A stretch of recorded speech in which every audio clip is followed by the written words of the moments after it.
Yo, what's up my guys? It's time for some Dota 2 because that's fun and stuff. So, for some reason I can't really hear as much as I want to, but I'm sure that's going to be completely fine as we get into this match between Duop and Team Freedom. This is the upper bracket final. The winner will be moving on to the grand final to be played in a couple of days here. So we'll be getting through this match. This is actually a rematch of the PD Cup Grand Final that was a couple of months ago that Duop ended up coming out on top of over Freedom. But that was before everything changed. That was before the new patch. So definitely a lot is different since then. And Team Freedom have been on an absolute tear ever since that patch came out. Not too many people have been able to beat them. We'll see if Duop are going to be able to be one of the few today. Team Freedom don't always try all that much, but I'm sure they're going to be putting a lot of effort into this game because this is definitely going to mean a lot when it comes to that grand final. I'm not really sure why Team Freedom and Duop, they will not be receiving the one game upper bracket advantage in the grand final. Apparently they are supposed to, whoever wins this one will go on to the grand final and will not get an advantage at all. So it'll just be a straight best of 5 for whatever team gets there. So winning this match doesn't really do as much except for the fact that they are not going to have to go through the lower bracket at all in order to get back to the grand final. So the shortest path to victory here for the teams is really the goal. This is only the third match in the upper bracket. Meanwhile, teams have been duking it out all over the place in the lowers. So definitely a good thing to get into that grand final very quickly. Not revealing so many of the strats, but things have been pretty usual here for the teams as we look through the draft.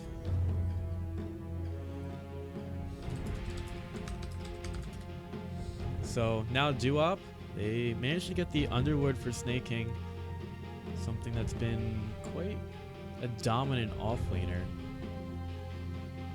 And they'll also get a Juggernaut there as well. Shadow Demon was banned out by Team Freedom, so we're not going to see any kind of combo with that. But there's still a lot that Duop could go with here. Team Freedom picking up the Abaddon for IX Mike, also the Disruptor and the Spirit Breaker for Juby. That's going to be a pretty excellent support duo. 10 seconds remaining. 5 seconds remaining. So Team Freedom, they are going blue again. We've seen a lot of teams trying to go with the blue lineup, and some of them are doing well with it. I actually don't even know the stats on it. I'm just kind of throwing out some BS there, but you know, we get the opposite of BS here with the Spirit Breaker. See how I turn that around? You gotta turn everything around here. So Team Freedom, they've got their support duo, and we'll see what Duop can do against it. Generally, when we see the Spirit Breaker, you start to think early aggression all over the map, since he does have that global charge and can do quite a bit with it. But IX Mike's Abaddon isn't really going to be so aggressive in the lane, especially if he's going to be soloing against the Pit Lord.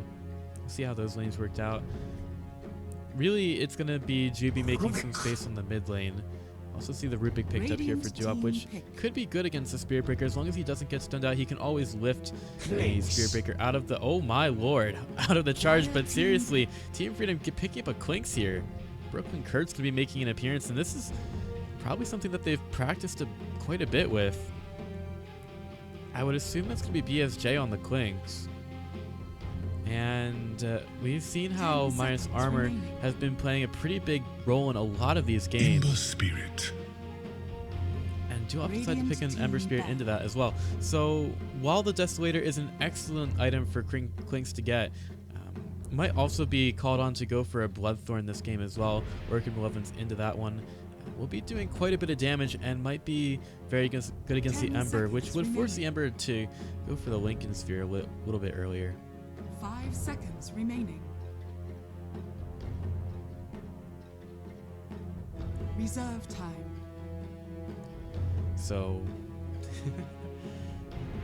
we are down to our last bans for each team. With Duop getting the Ember Spirit, they get a little bit more control here.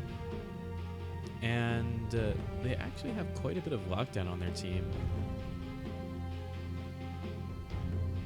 So they have Ember Spirit, Chains, Rubik Lift, and Underworld Pit of Malice. That's quite a bit of control that they can have around the fights. And they might be able to work around that pretty well, with Juggernaut doing some nice damage inside of it. But Team Freedom kind of have a lineup that don't necessarily have to go through a lot of these disables. The Spirit Break can get hit by the Searing Chains, but he'd have to get pretty close to Ember Spirit for that to happen. Freedom will ban away the Dark Seer. That's a bit of an interesting ban considering that Duop already have the Pit Ward. Maybe they had something in mind there. I'm not really too sure about that one. 5 seconds remaining. And then we don't really see too many big combos with the Dark Seer here. I guess maybe the Ember Spirit slightly this, but we don't really see them going for too many Battle Furies anymore, so not really sure where that ban comes in. Duop will ban away the Viper. Don't want to have to deal with that as an Ember Spirit. And that'll bring us to our last couple of picks. Very anxious to see how this works out. Team Freedom, with what they have, if Quakes can get a good start, they can definitely be hitting these towers down rather quickly. But Duop do have some nice wave clear.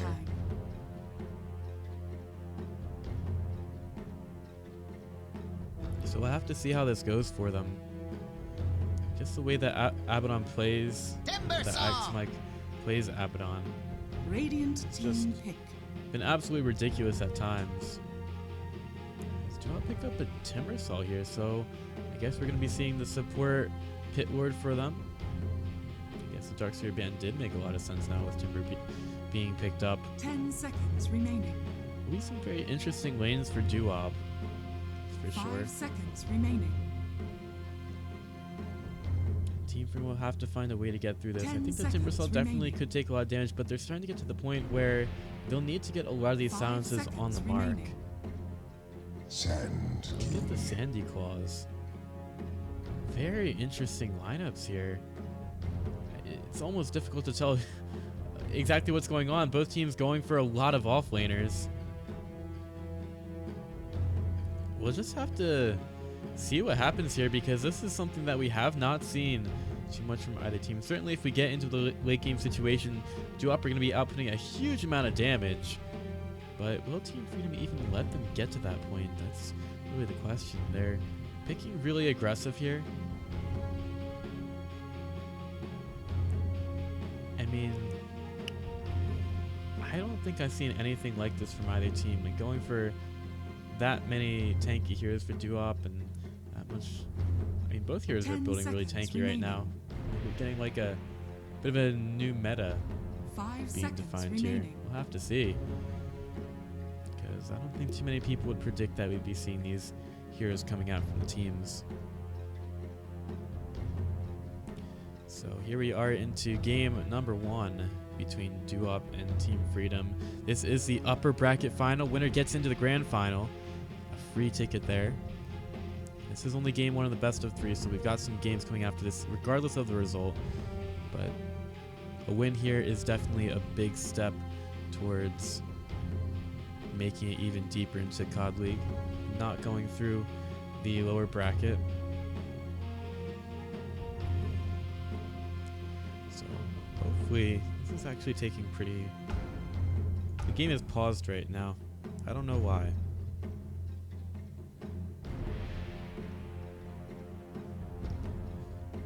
This is obviously one of the longer drafts that I've seen right now. Teams are just sitting here. I don't see anyone else chatting right now. Everyone's chatting. I guess we'll just look at each other. Oh, there we go. The game is now paused. I see it in the middle of the screen. Well, I'll just switch the overlay off for now because I think I was getting tired of looking at that.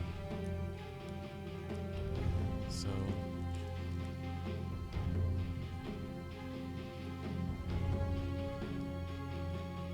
I guess we'll just settle in and wait for this to end.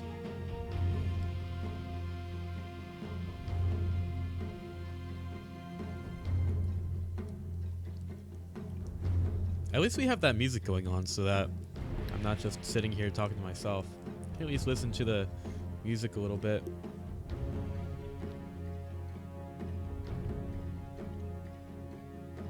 And I'm very interested to see where this game ends up going. So here we are, we'll be getting into the game. Finally, we are ready. And we'll get it unpaused. All right.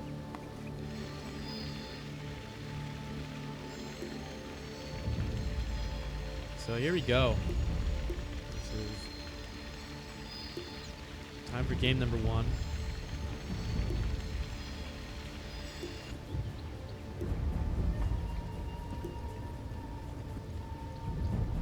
If they're ready.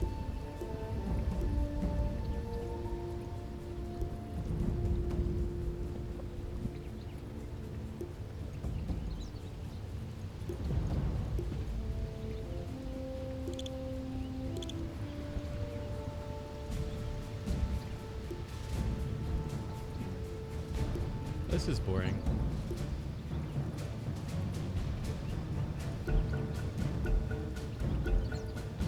Alright, so here we are into the match. Finally. It's a little bit boring. Whatever. Here's some very early TPs out to the lane. Everyone's putting the ward in the high ground. Got Viryu out with his own ward. And snaking's just smoke for fun. Some people like to 420 blaze it.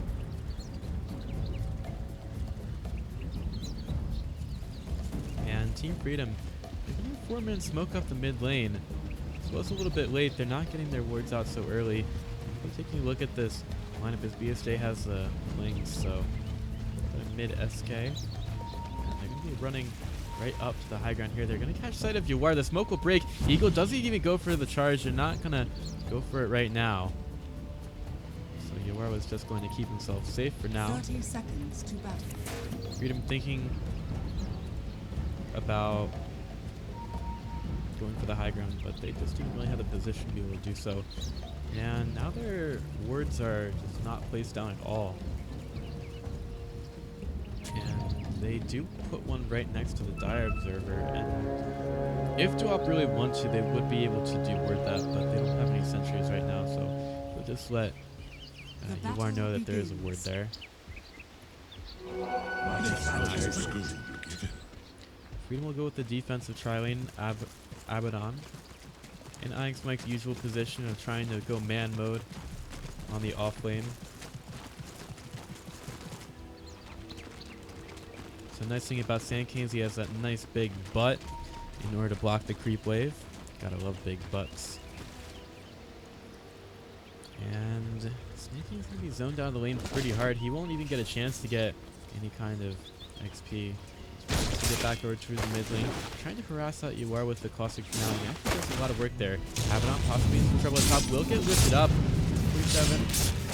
He's going to get the Searing Chains to keep Onyx Mike there. He tried to TP away, and that will be the first blood. Fairy Fire popped. They need Clairvoyance to get some more damage, and actually Onyx Mike will stay alive for now. Very surprising. He used a lot of resources trying to get away from there, the Fairy Fire and the TP, but he managing to stay alive. And slowly but surely, Tomato will start to do a lot of damage to the Juggernaut in the mid lane. He won't be able to take down all these waves.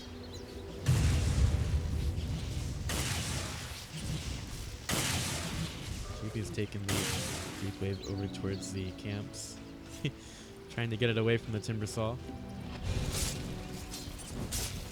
Mike trying to get into the lane a little bit more to some levels, but it's not really working out too well for him. He'll go to the backside, trying to get the A5 shield to pop a little bit onto the Rubik.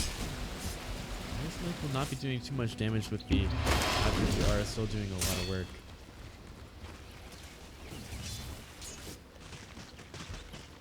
We got Freedom basically with a free lane at bottom. Tomato tries to keep the Caustic Finale damage out on the Yawar. Dawn's also going for a chase right now. So even though this lane hadn't really gone so well for him at the early part, Mike is still managing to get a few levels here. And they will be TP in from the Spear Breaker. Going for one of these supports. Where he gets into the lane and he gets the vision of Eagle, who's going to run over with the charge. He'll even get the second bash there. But Ike's wasn't close enough to help out. With the burrow strike being down, Mono in a little bit of trouble. He eats the very far, tries to man-foot against the Yawar Juggernaut, and he actually slags on him with the burrow strike. That is such a ridiculously low cooldown in the early game. Sand King just turns around and he does the thing where he kills the Juggernaut. A little bit too greedy with the spin there. 747 tries to get away from a few heroes and gets a bit more of a bash from Eagle. They're not going to find it. Ice Mike throws out the miscall, and now he gets very low again. Another aphotic shield. 747 still staying alive, and even getting blocked out a little bit by the creeps. He might have needed to go and save Ike's Mike there, but luckily for him, the Abaddon gets away. Meanwhile, Juby is still getting some farm right now on the dire side of the map. He's not had to do too much in this off lane. ESJ currently up to level 4 and the top of the last hits for now. You are taking so much ridiculous damage from the Caustic Finale. And Tomato knew that he wasn't going to be able to kill Yawar without his burrow strike being up, but this is actually just what a Sand King does against the Juggernaut solo. Like, he's going to get a lot of Caustic Finale damage. He goes back into the Timber Saw. He tries to get the Timber Chain off, but Snake King is going to be brought right back into the fight. BSJ looking for the vision that he needs. Snake King still with a lot of mana, and that will be the kill going to Juby.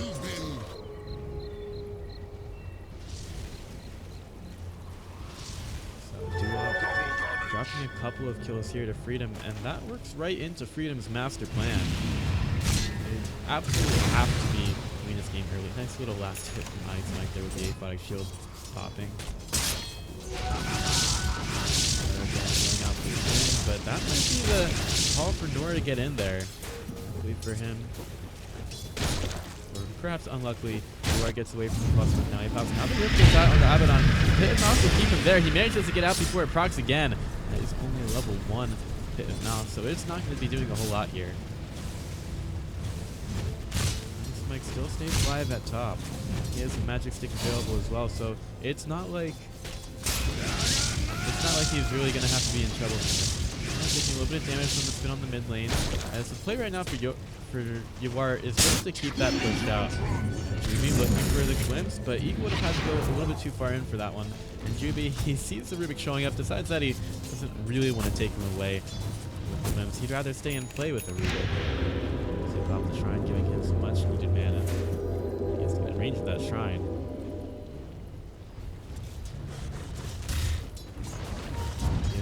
Stepping him up against Snake King, and he has the White Stone already. Snake King will heal up a little bit, but the charge will come through. Who will be there? They have the glimpse back from Juby. They don't want to be underneath the tier 2 tower. BSJ is ready for some damage as well. He'll get the bash off as well. Snake King is so much damage. BSJ out of mana, but it doesn't matter at all. He's got more than enough to finish off the Timber Saw, and they might think about going on to the Spear Breaker a little bit, but that could be just another charge going the way of Freedom. Luckily for up there, the Pit of Mouse was down, stopping any further progress on that kill, but that is something that they really do not want to be giving Freedom at this point. They've already given up 3 kills. The lanes are in absolute shambles. The support's having to rotate all over the map. This is not really the best or the most auspicious start for Duop.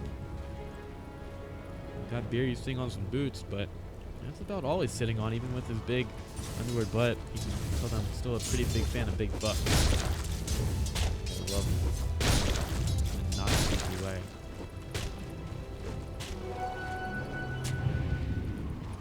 We're still trying to farm, but look at this. We've got Sand King and BSJ up at the top of the last hits for now. Really low. Ice Mike puts out the aphotic shield, which 747 is perfectly okay with. He just wants to get through the magic damage a little bit. Ice Mike taking a lot of damage from this, and he does have the magic stick, but I don't know how much he's going to keep him alive. He actually denies himself instead of throwing out another aphotic shield. Probably smart against Eric Dawn.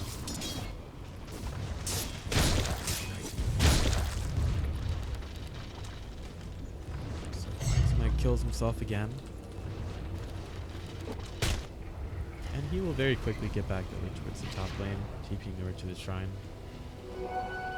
That's actually a very smart move. It allows him, I guess, with some better access into the jungle. But I think one of the reasons why it's a smarter move is it makes it so that it won't be slower at TPs over to the tower. So if there were a kind of go from a duo up there, they'd be able to get a couple of TP rotations if they needed to. We're now sitting at bottom. BSJ thinking about moving up. We do have 747 getting a kill to Eagle at top, so he wasn't actually able to charge away from that one.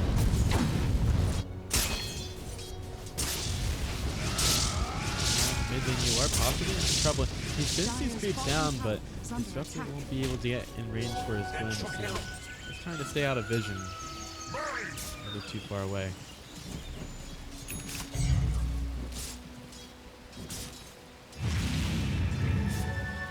In the mid lane, possibly you are trying to chase down the Tomato Sand King. But this Sand King has a double damage, and he's also got a Disruptor here to help him out. The glimpse will be there. Tomato looking for the Burrow Strike. He'll find it on the Juggernaut, and that's some huge damage along with the double damage rune. It's not really something that Umar wants to deal with so early, and that's the second death of the game already. We have Freedom ready to push in this mid lane a little bit. We do have BSJ going around to the side. To get the wrap around, give him the reach around, and he'll go on to Biryu. It's not really going to be a kill, or will it? No, it's not really got enough damage.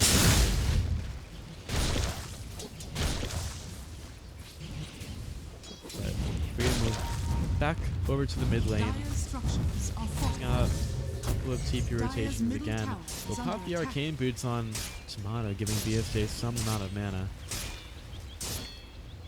And they'll play it safe around this tower. They don't want to. They don't really want to go on that tower too much right now. They still need to get a lot of farm on BSJ.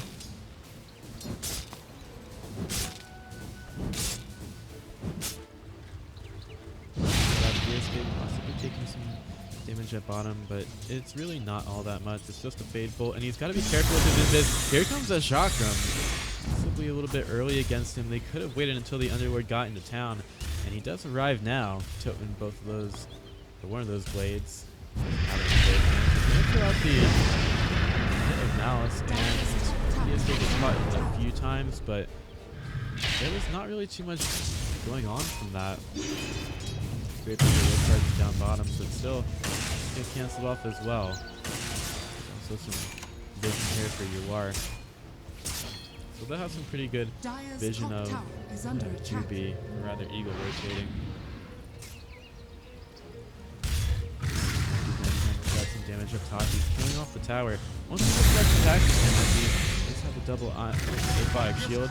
Tomato's ready with the Burrow Strike as well. He's trying to cut a few trees before the Spirit Breaker gets there. Now he is going to get scared out with a very deep Dire Observer. And they are going to be a little bit late on this one because Tomato is not really going in, and now the Super Chain is going to be down. Burrow Strike coming through. Epicenter there as well. There's the Spirit Breaker ultimate, and the Tomato had no chance of getting away from there. Meanwhile, at bottom, BSJ trying to get away from a big onslaught double remnant forward from 747. He needs to get those Searing Chains up, and they will be up now. Will they go into the tree? So you are looking for the damage that he needs, as Clinks is not going to be seen anymore. Biryu, oh, what is... Well, luckily for him, Biryu does literally no damage, but he used to stick there right next to the pit where that was possibly really bad.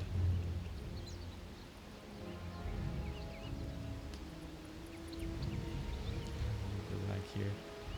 Also, BSJ TP'd over to mid, so they could get some damage onto this tower if he really wants to. They see like so many heroes at bottom. This opens up the mid lane quite a bit for him, even though he is rather low on health. Dire's middle tower is under attack.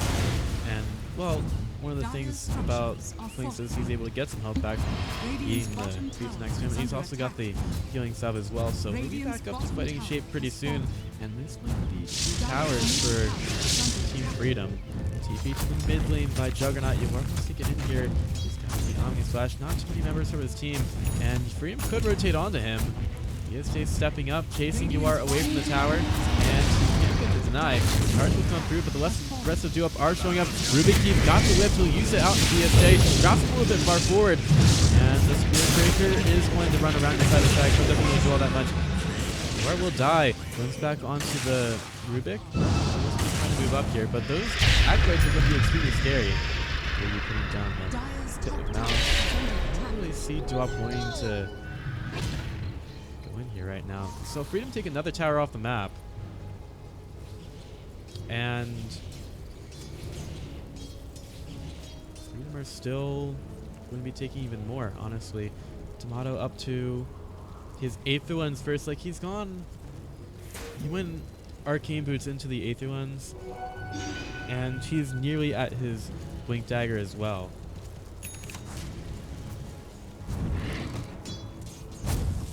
ESJ. He may be, yeah, he's nearly at his Desolator.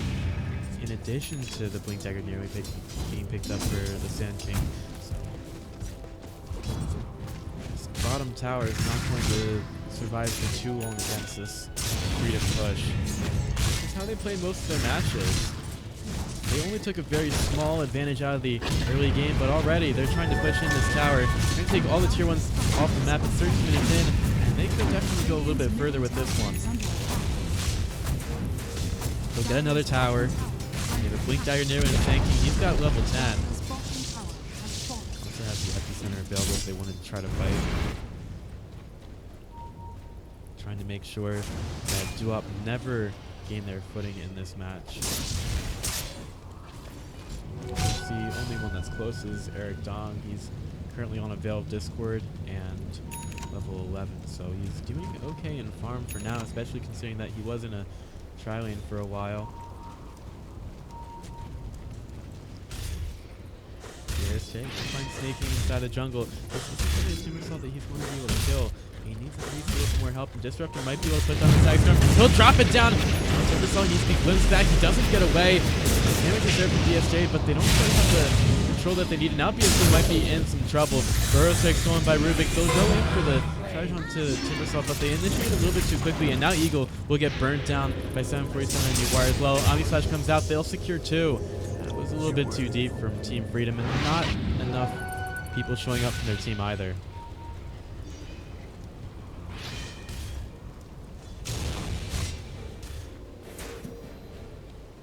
Take that as tribute.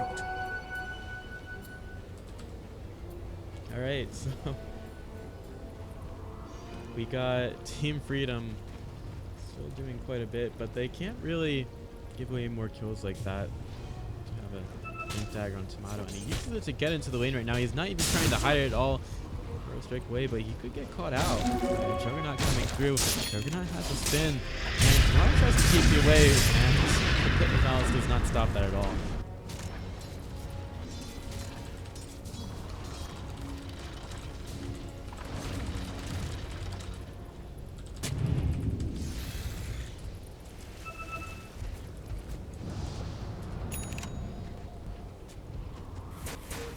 So, oh man, I guess this is going to be a pretty exciting game because Freedom, as we talked about, they are on a bit of a clock. 747 knows that Disruptor is hanging out near the mid lane, and he's also going to see the Spirit Trigger coming in here right now.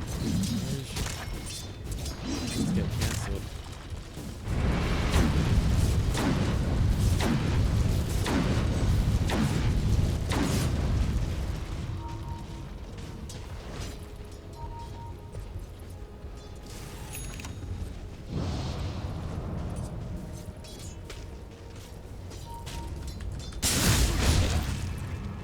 Eventually, we'll see Freedom start to do a little bit more. Where is BSJ at? So, actually, right when he gets into the Desolator, he'll be able to do the charm. So, Freedom very up in their timing right now.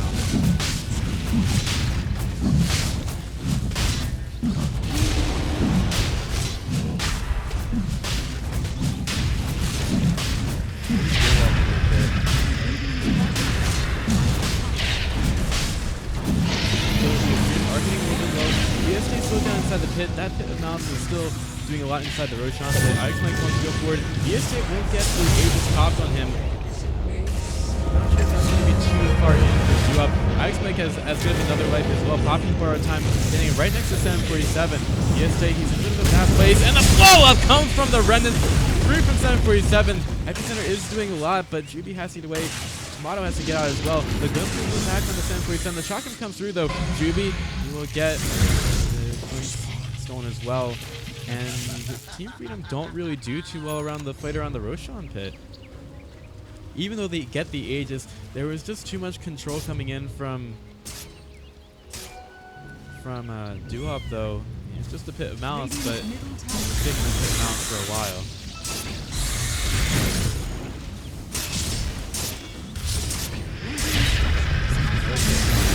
And they have to remember that there is always a glimpse from the Rubik. Maybe Duop are getting a bit far in here. Ix Mike is rushing forward. Can they kill him off before they leave? He'll actually go in and just feed as they all get out thanks to the Dark Rift. Unfortunately, Kitty Cat was left behind. But there isn't too much you can do helping that. And Duop get a free kill around the tier 1.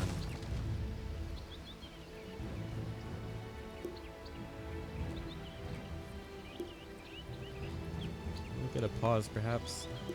Do I need to fix? Oh my god, would these casters just be quiet? I don't understand why they need to talk all the time in the lobby. Whatever. I'm not doing it.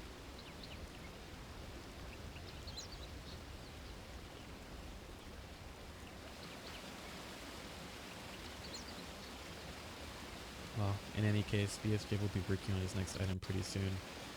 I would say that Team Freedom have a lot of time here because they did have a good early game, but the thing is, Duop were just coming back in fight after fight, and BSJ really cannot continue to stay in those kinds of fights for that long. He needs a lot of things right now. He needs a BKB. He probably needs a Hurricane Pike. It's just not really working out for him right now, and the peel from his team isn't gonna be too much right now.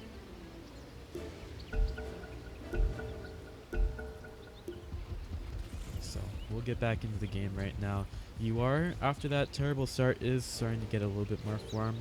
He is getting closer to his Yashin and then his Manta style. He's got boots of travel on Eric Dong, and he's also got a rating coming in as well.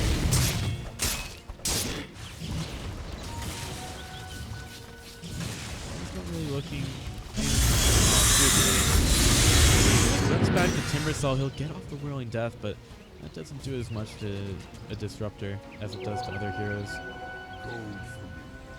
I guess he was also touched by just the tip of it. BSJ, he needs so much to deal with an Ember Spirit at this point. He can put out some huge damage, but the thing is, he needs some control from this team, and I wouldn't really say that Team Freedom have the vision that they need to do that right now.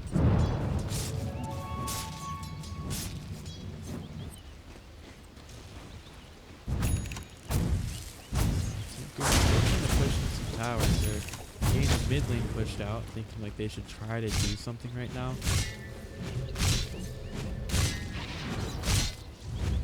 You see a 4-7 tomorrow. Someone comes in from Freedom.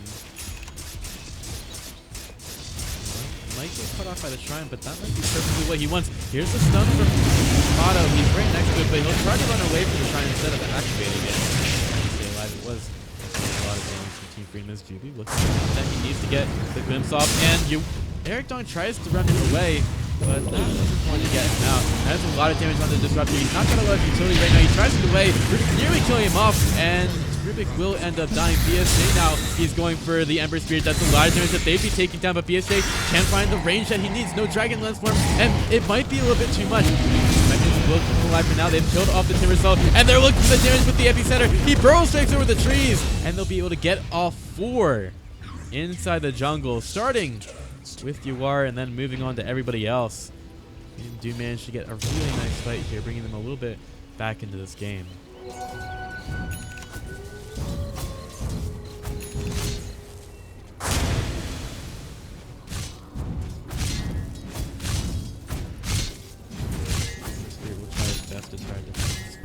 BSJ walk right up. He's actually going to use the blade off the spray. Doesn't do a huge amount of damage. I'll just cut away from Motto. He manages to pop the there.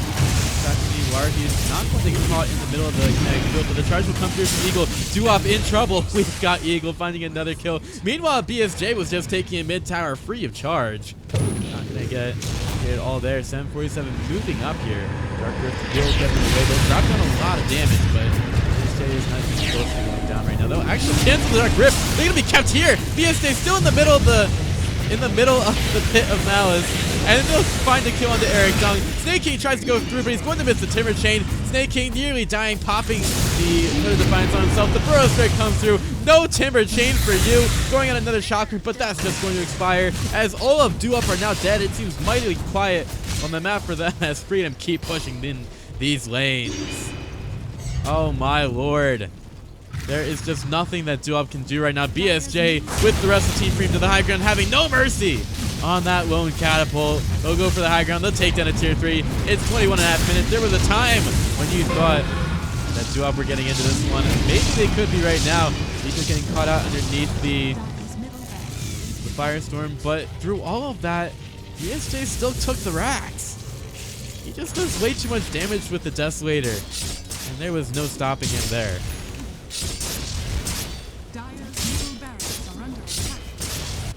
And Duop were doing okay for a while, but then Yawar gets caught out, 747 gets caught out, and BSJ just does a ridiculous amount of damage.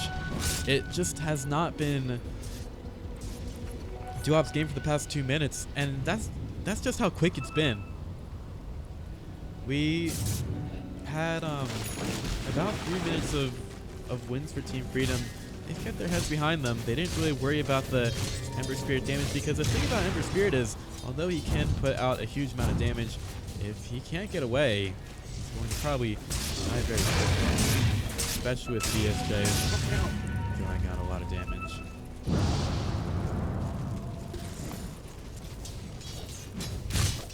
So Freedom will start to work back down the mid lane.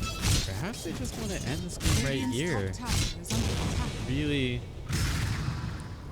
Really seem like the best idea. They still have a couple of tier 2s where GB taking some control.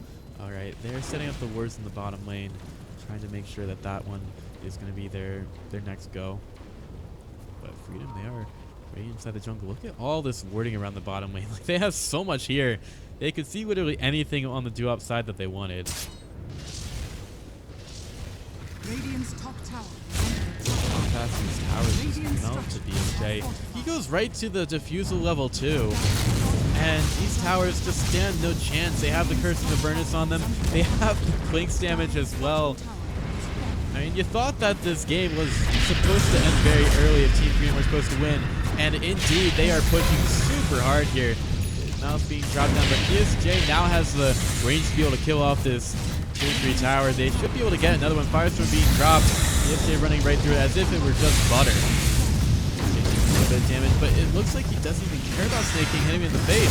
And the Burrow Strike comes through. There's a Stack Storm onto 3. Freedom have them all caught out except for the Clairvoyance drooping though. And the Epicenter will come through as well. Buyback by Yawar. Can't even do anything right now. 747 back to the fight.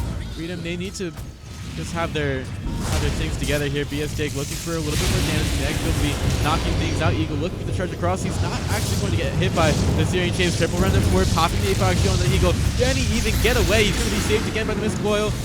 And BSJ, who's nearly dead, will actually die. Omnislash coming through. And you are actually getting killed off here. Timber Chain again be off the mark. Eagle just wants to force this out and create some space for his team. He's going to walk right into the den of lions called the Dire base. Will end up dying, but I think he's gotten Tomato away. Very close fight. Couple of buybacks needed. Next time, Duop won't have those, and even when they had the buybacks, they still lost the melee racks and all that chaos. It's not really been the best game for them at all. Even though 747 has gotten 2 Radiants, it's just not really a difference for him.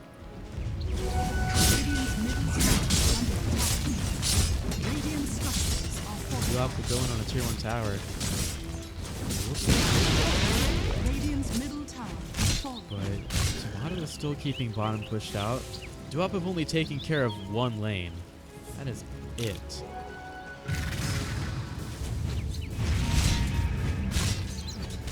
IX Mike sitting on the mid lane, just getting as tanky as possible. This is all he does on most of his heroes. He goes Arcane Boost, picks up a mechanism, and then tries to win from there. And you could kind of tell as soon as Team Freedom got their mechanism up, things started to change in their favor. Freedom smoked up, looking for that killing blow. Over to Duop. Oh, but they might have just gone Eric Dong. I think he might have actually broke a couple of those smokes with the remnant through.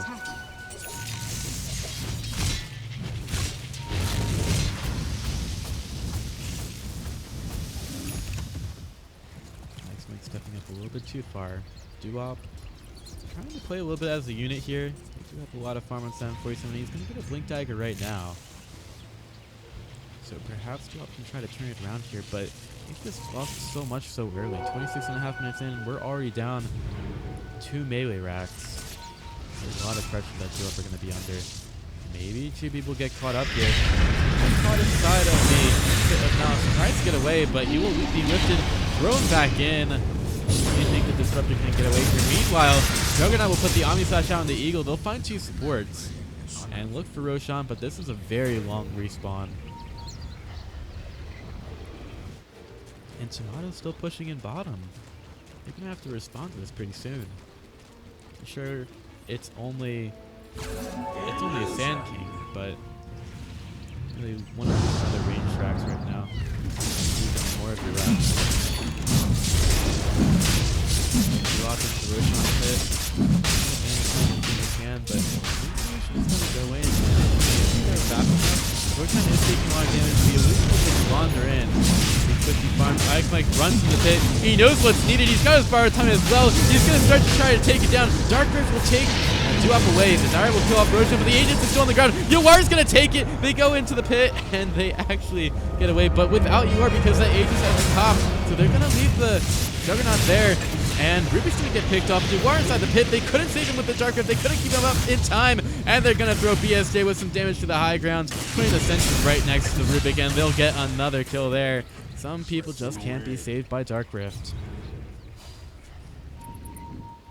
And the last tier 2 could very quickly belong to Team Freedom pretty soon. Here he's stepping up at top. He's got a gem. Luckily for him, he hasn't died with it. 747 to the side, but the vision right now for Team Freedom, and there isn't likely to be anytime soon. 747 will go for this creep wave, trying to keep it pushed out, so it's a lot more difficult for Freedom to push this in. We have a couple of creeps here. As soon as they get over to the tower, BSJ in with the huge damage that he's been dealing out this entire match. That's also available for him. Look at IX Mike keeping that catapult up. They'll stun out the Underworld. Pitward trying to get away, dropping down the pit of Mouse, where he tries to. Has absolutely no time to do anything. Got caught dewarding. And the last tier 2 tower belongs to Team Freedom. With the Abyssal Underworld being down, they may even decide to go for the high ground. BSJ actually pretty tanky right now. He's at 2,500 health. Doesn't have the Aegis. A lot of damage. Triple remnant in, but it only hits on the Disruptor. He'll drop to the next room as he tries to get away from here. He hasn't died just yet, though. He's still being healed. Snake King trying to do some damage on the backside, but again, he's just going to fall right away. 747 into the fight. Can he get taken down here? He does. Oh, does he have a remnant? He used a lot of those in his initiation to the fight. Freedom might have just been forced back for now, but they might try to go in. BSJ's on rather full health. He's going to get hit with the same case. Get the mouse is there as well. IX Mike needs to get away from that pit of mouse because BSJ, he's just standing and doing the damage you are. He's not going to be able to stay alive. BSJ gets up, but he's got the 8-5 shield on him. 747 looking for damage to win this one. Couple of heroes right next to the tower. Tomato will end up dying. IX Mike also is in some trouble as well. Doesn't have enough borrowed chains for another, or borrowed time for another 18 seconds, so we'll see if he can get this coil off and gets the 8-5 shield to give himself some more time, but it's going to be a triple kill from 747. Meanwhile, creeps are wreaking havoc inside the base. They'll take down both of the range tracks and start to work on those shrines. Tier 3 tower standing strong on the top for Duop, but that seems to be about the only thing that is standing strong for them right now.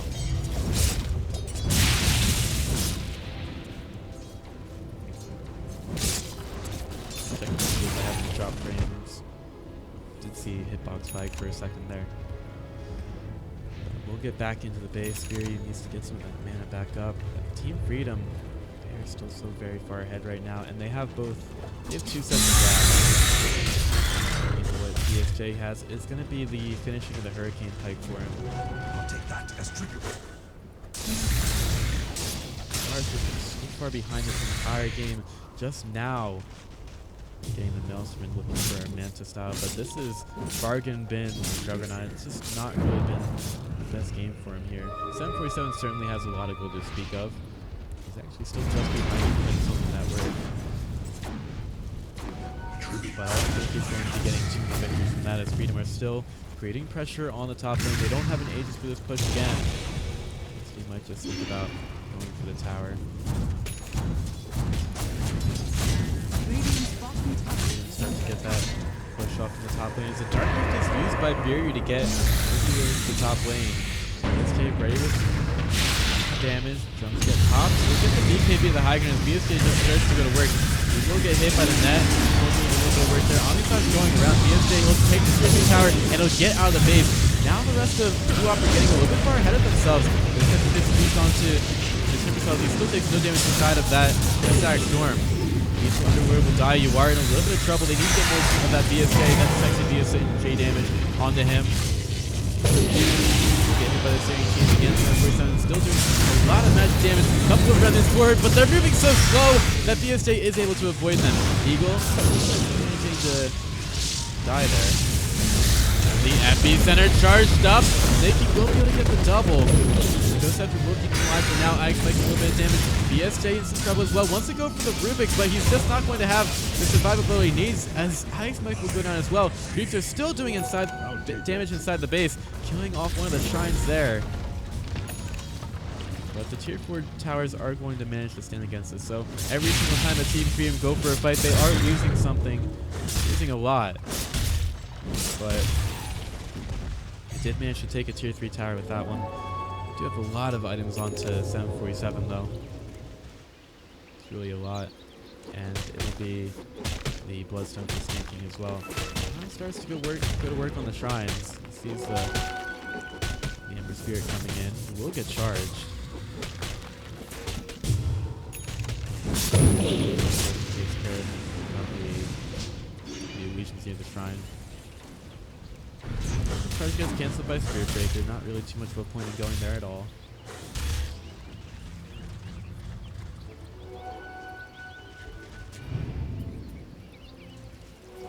Right now, Duop trying to hold on to anything they can against us. There is a war on the high ground from Free, and they might just push out the top lane again. Trying to go for the win. What they've been doing for the past 6 minutes, really.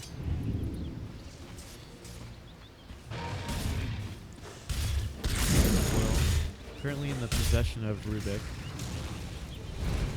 He's pushing bottom by himself, and he's gonna actually run into a lot of trouble. 747 actually going for a blink, and he misses it on the Ice Mike. Ice Mike very narrowly dodging the bullet there. I don't know how he managed to avoid that one, but even so he does. Alex Mike's possibly the new Weaver. He has the possibility of getting a lot more tanky, and honestly, can put out a huge amount of damage early as well. Shrine nearly as good as Geminate's attack. Never refuse gold. It's... I don't know. I honestly would like to see teams pick Quinks a little bit more than the Weaver. Like, sure, Weaver has that inherent iron armor with the Swarm, but Quinks does very similar things as well. And you can take these towers down extremely fast.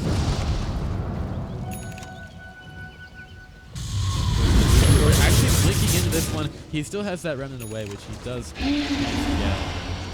It'd be interesting if the Disruptor was able to put a Static Storm and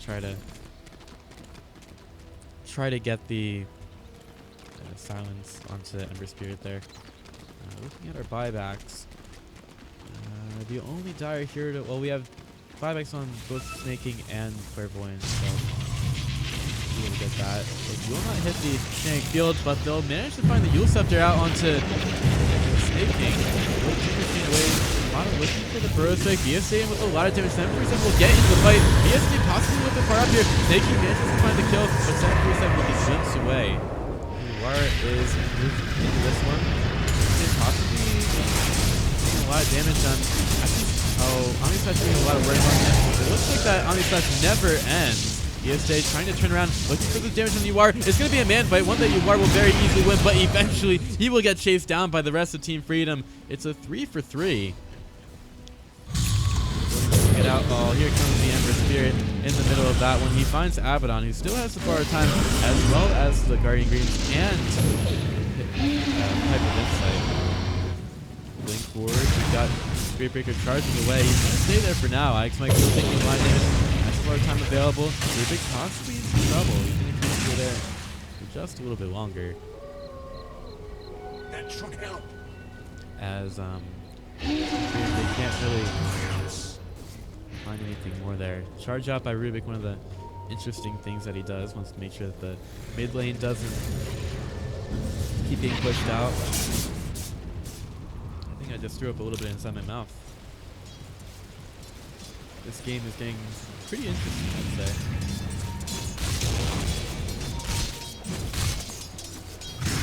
Because it's like a big balance between what Duop can do with their Ember Spirit and then what Team Freedom can push.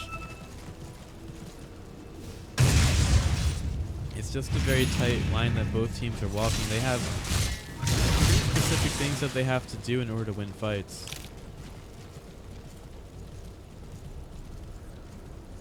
Mike going to push in the mid lane. Other lanes are getting pushed out as well. Mike really needs BSJ for this one, but he's going to be rushing through his own lane, looking for any hero that's hanging out here. 400 gold for Clinks. And he'll walk right in on the mid lane. 747 does have his lane guard. He will have to change on the BSJ, who will force staff out. BSJ trying to turn it around. They get the Spirit Breaker ultimate. BSJ, no. It's just not enough damage. Ix Mike still having more time at top. He'll use the Guardian Greaves, get right back up there. But Duop can't go too much further onto this one.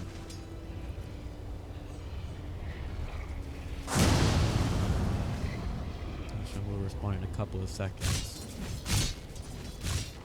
They're taking a lot of damage from these bits of Duop aggression.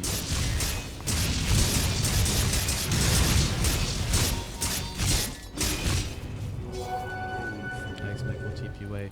As we have Duop looking for a smoke, he might go into the Roshan pit. And Toronto could scout them out. He's going to break the smoke on Biryu. And might see what's going on there. He will get charged by the Spirit Breaker. He really doesn't want to go in though. Haste. Neither team can really go too hard into Roshan right now. 747 checking for a couple of heroes. He's starting to move in. And to throw out one attack, he's far in here. He gets cut out by War. He's going to turn around. There's the BKB. And War and 747 in the middle of that kinetic field. Keep 747 alive, but Yuan will end up dying. And BSJ is still doing a ton of damage. He'll use the Dark Grip to try to get away. They need to kill off the Abyssal Underworld. They're trying to get onto him, but the Abyssal Underworld manages to save all of them. So they're not also fighting back. There's also going to be a cheese Roshan for Freedom. Top has been pushed out quite a bit. They know that there is not a buyback anymore on the Juggernaut. Snake King and Eric Dawn with the Spirit, as well as Clairvoyant. So Duop are still possibly okay, even if they lose a couple of heroes. But when you start getting to all those buybacks up, it's not a good thing. Of BSJ tries to walk right into the Dire base. The gem is on Rubik right now. He has to be careful not to get caught out, as Rubik is going to steal the skeleton walk. He wants to take this Root Wave out. Going in with the Shiva's guard. Initiation in from Duop. Eagle in a little bit of trouble. Needs to stay alive. But we've got a Hex out into the Ember Spirit. He's not getting away right now. They'll go right for him and they'll manage to kill him off. Now we got a buyback by the Ember Spirit. Mouse also being thrown out, keeping Ix Mike in place there. Clairvoyant's trying to back away from him. As here comes the Epicenter and the Burrow Strike in from the backside. Triple Remnant out, but he's got the Sack Storm as well on the 3. Where is this damage coming from? From Freedom. Ix Mike in the middle of everything. That's just a borrowed time. The Clairvoyant's getting right back into it, but UR, his buyback's down, and he's going to be dead right now.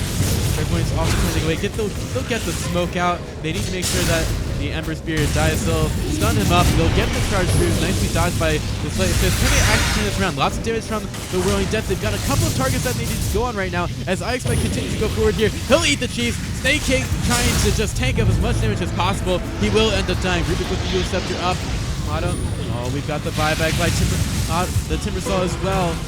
Destruction will lie dead as they just want the Megas. The fortification gets used. BSJ, he's not even worried about it right though. He just wants to hit all those arrows and they will not be able to get him. Now 747 also taking a lot of damage. BSJ just hitting away and he actually manages to kill the Rubik. Looking for another one. The Mouse will keep him there. Will probably die to the Timbersaw. Shotgun comes through. Eventually he dies in Onyx Mike. He had another bar time that entire thing and BSJ, he still had the Aegis, so he'll be right back up. Taking a lot of damage from Timbersaw. He really needs to get another death pack, but now the Ember Spear, he'll stand right there and he won't even be able to get those remnants off. That's the GG. Duop can't stand it all.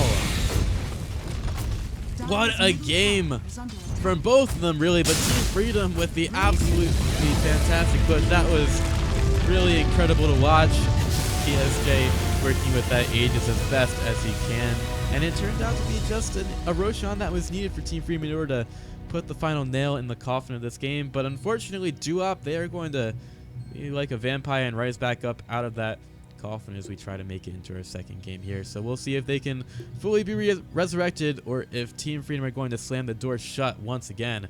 We'll have to see. Thanks for watching, guys. We do have another game coming right after this break, so stick around. More Dota 2 action coming right at you.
The night has come,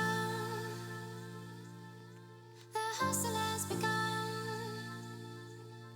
the light goes on, swallowing all sins, your innocence, can't hide your face again, in the open air, no one can pretend.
From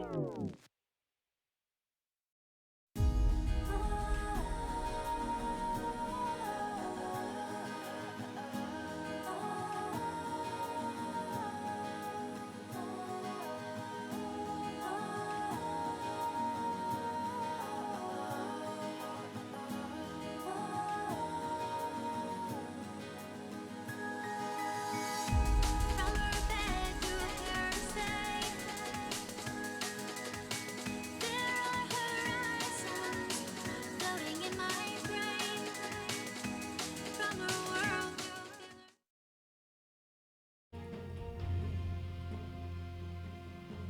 As we slowly fade into the game, welcome everybody to game 10 number seconds 2, remaining. where it can be just what you want it to be. You can have some happy little trees Radiant there. team ban. This world is yours. You can paint whatever you want. Maybe we'll put a nice little forest there. Maybe we'll put in a cabin. Get that nice Van Dyke brown. Oh yeah, it's real good. 10 seconds remaining. Sorry, I can't keep a straight face. Team Freedom versus Duop. This is game number 2 in the upper bracket final.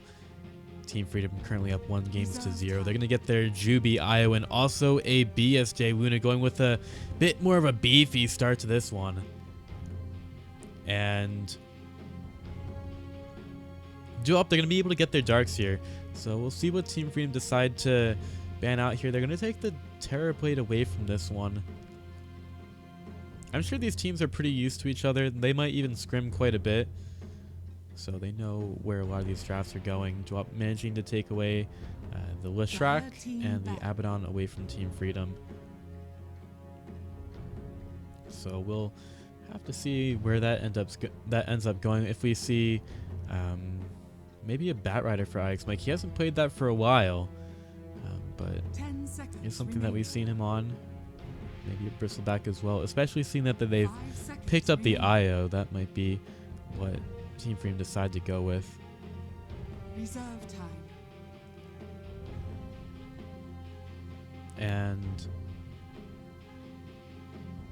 yeah, Team Freedom, they are up to the next ban. It's going to be a Centaur from them. So wanting to make sure that those tanky heroes are out of the draft, not wanting them to get a vacuum into Stomp. But there is always the Sven available for Duop to pick up. They're going to get the Swardar here. Dire team pick. Whoa. You guys are too funny, honestly. I appreciate all the support that you guys are 10 putting in the seconds chat for these remaining. teams, because I certainly don't need any support at all. 5 seconds I got my remaining. good underpants on. Got all the support that I need. So, Reserve time. yeah, Team Freedom, they managed to get the IA for Juby. So, they should be pretty happy with that. He's definitely a Radiant fantastic team IO pick. player. Just needs to make sure that he Shadow Fiend. doesn't get caught out too Dire much, because team there pick. are a lot of heroes on Duop that would really want to do him a lot of pain.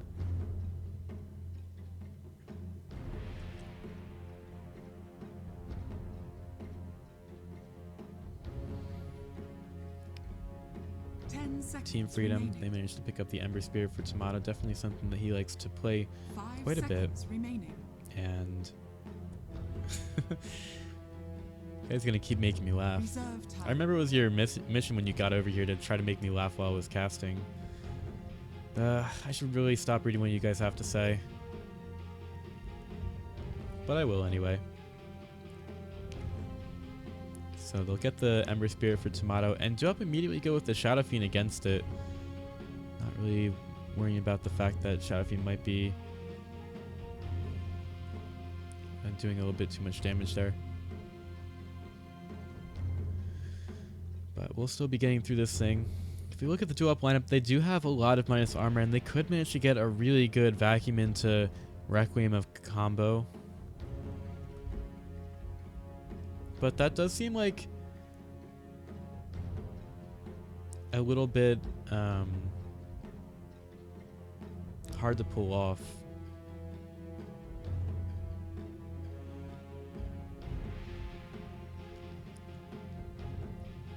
Yeah, I'm not really sure how that Shadow Fiend Darkseer combo is gonna end up going for them. I did not want that to happen. Okay. So Duop do have a lot of minus armor. Not only do they have the Shadow Fiend and Sworda, they also have a minus armor weave from Dazzle. So if Team Freedom find themselves getting caught out by it, it's probably going to be really difficult to survive there. We might end up seeing them have to go for, I don't know. I was about to say that they could go for a Lich. Radiant They team ban. managed to pick an Oracle here. Just trying to keep their heroes alive. Dire team ban.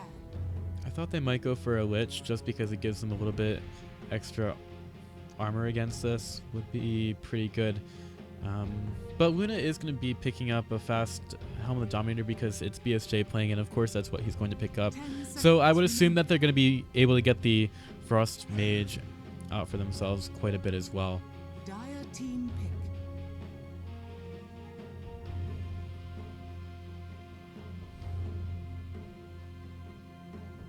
So yeah, Team Freedom, I would honestly like to see them get a little bit more armor 10 here, but I'm not seconds really remaining. sure where they would try to go to get that. Or at least some big 5 frontliner, seconds because remaining. I don't really see Luna and Ember Spirit being able to tank up all that much. Reserve time. And it will be the Batrider for IX Mike, so Radiant at least I team did pick. say something that was right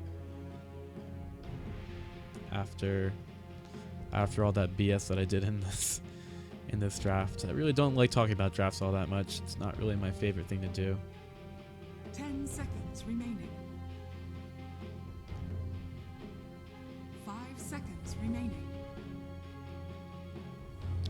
So that'll leave Duop down to their last pick. Reserve I time. think it was probably a good move to turn on some music during the draft because I don't really like to talk too much during it. So that way you guys won't be able to hear your thoughts when I stop talking.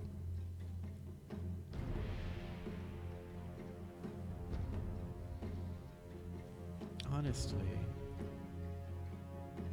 Why can't you ignore people in hitbox chat? Slog. Well, no matter. Duop are going to be picking up the Spark for their last pickup here. And well, we'll have to see how it goes for them. Could be able to catch out the Batrider a little bit. Also, the Dark Pact is a nice bit of survivability against sticky napalms as well.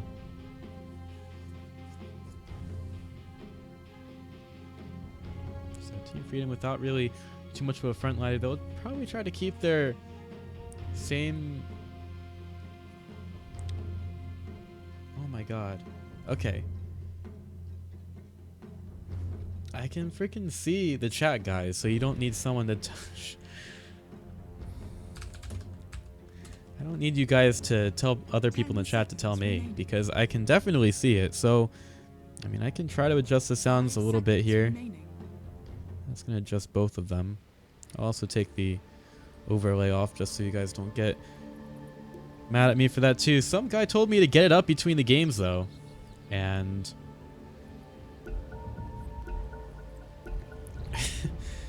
and he said I wasn't supposed to adjust it by too much. So I just adjusted it a little bit, and apparently that wasn't enough. So hopefully it's a little bit better now. I could probably turn the game down a little bit too, if you really want me to. So Tomato needs a little bit more time. Hopefully he gets back with a little bit better ping. And we should be able to get into the second match. We'll see what IX Mike is able to do. We've seen Batriders absolutely go ham in the offlane before. I don't think we've seen one too recently. It was mostly at the beginning of the new patch that we were seeing a lot of Batriders. Now, not so much.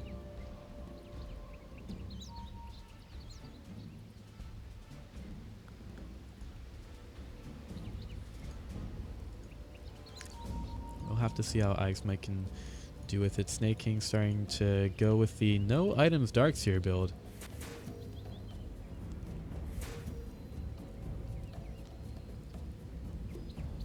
So we'll have to...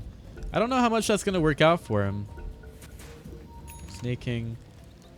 It seems a bit like a risky play, honestly, to go for no items on a Darkseer.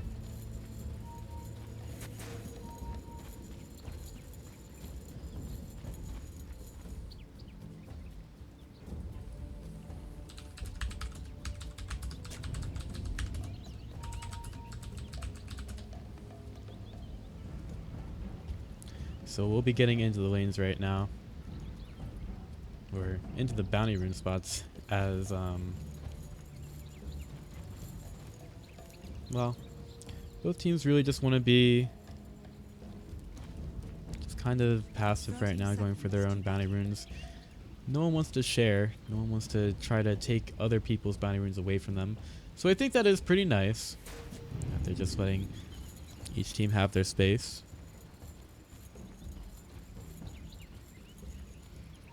So apparently the volume is a little bit better now. I guess that's going to be enough to fix it. I can check the levels as much as I want right now. The thing is, I don't want the mic to be shitting the bed when I like do a team fight and start yelling in the mic and get excited, because sometimes when you get excited you yell, or I yell, and then the mic starts clipping. Clipping is bad. Clipping is not good at all. Don't clip, because it sounds like shit. So hopefully that doesn't happen for you guys and that it all works out. I know that it has been a problem in the past though. Oh no. So that's actually level 1 Shadow Rays for 747. And Tomato gets the... He gets the Flame Shield taken off by the Shadow Fiend's razors very quickly. You're not going to do a whole lot of damage to him. And actually, wow, I cannot believe that I didn't see IX Mike going down there. So perhaps that's why we see Batrider not do so well, especially against tri-lanes. So, yeah, in any case, IX Mike will end up going down. I missed the first blood because I was worrying about Tomato on the mid lane, because I honestly like watching Peruvian boys. Is that creepy? I probably can't say that. Probably not allowed to say that at all. Just disregard I said that. I'm not really allowed to. So, we've got IX Mike already feeding away a kill at bottom. He's going to get hit with the Poison Touch. Birya ready to walk in for a crush, but Spark hasn't come in here at all. And meanwhile at top, they're completely letting Freedom go here. Darkseer's gone into the jungle with his Iron Talon, and he's oh my god. That's great. Now Juby's also going to feed out at bottom. He's taking a lot of damage, and he will go down to Birya. Oh man, I should have just kept the camera bottom, because that's where obviously all the kills were going in. IX Mike will manage to kill Birya with that one. I don't know, I just thought that snaking was really interesting. So, let's see. I've got 50% of the kills right now. That's not terrible. Definitely could be a lot better. Here, we'll just watch IX Mike now, because clearly he's in a lot of trouble. You are going forward with a lot of damage. Birya will come in around the side, but he's a little bit too late in order to get a crush off. And Yawar hasn't used the Dark Pact, so he's got lots of magic stick charges. Eventually those napalm sacks will wear off. But BSJ gets some free farm. We'll see what he's able to do with it. Alright, I think that IX Mike is safe for now. He should not be dying with no one around him.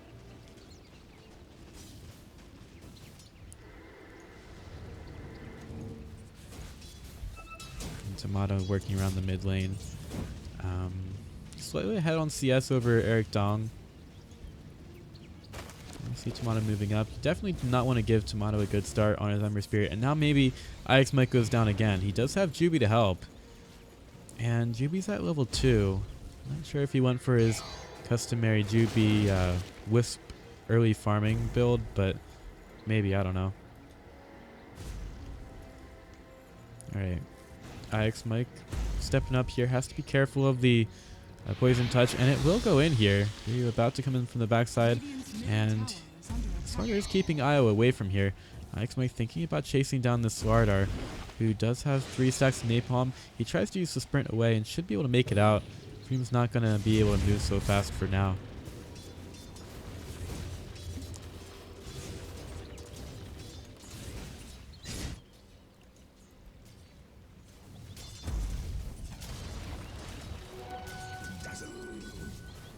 Mike will get away from the bottom lane. Meanwhile, GB about to go down again. These supports have been really active for Duop early, and it's definitely showed getting 2 kills on the IX Mike early. I might want to try to go on to him. He does have enough mana for a leap and a dark pact. Using the magic stick there. Eagle's made his way down here. Obviously, IX Mike needs a lot more help, and this is not something that we really see a whole lot from Freedom. Usually they just focus on getting BSJ a good start and get their supports moving around the map. They're not going to help IX Mike all that much. Eagle keeps himself safe. Away from the Swardar. This is a lot of mana on that as well. Ryu about to come in from the side. This is just such a different look from Freedom though, because they generally don't give 2 hoots about the offlane. Usually IX Mike is going to be completely fine, but clearly they need their Batrider to be doing a little bit better this match, as the Darkseer gets back over to the top lane to push this in. IX Mike, he does have 4 stacks of napalm on the Biryu. Biryu gets the crush off, so IX Mike is going to be difficult to get on the Swardar. You are getting away. IX Mike still has some damage, but they're going to have to be really careful when they go into this one. And also Darkseer TPs to bottom as well. Now get the rotation to bottom. Spears in with the invis. He has triple remnants there. Lots of damage out from him. Clairvoyant is trying to get in range, but he doesn't have the shallow grave up. GB will go underneath the tower. Tomato only taking down a Swardar there. I don't really think that was useful at all for Team Freedom. Dire's middle tower is under attack.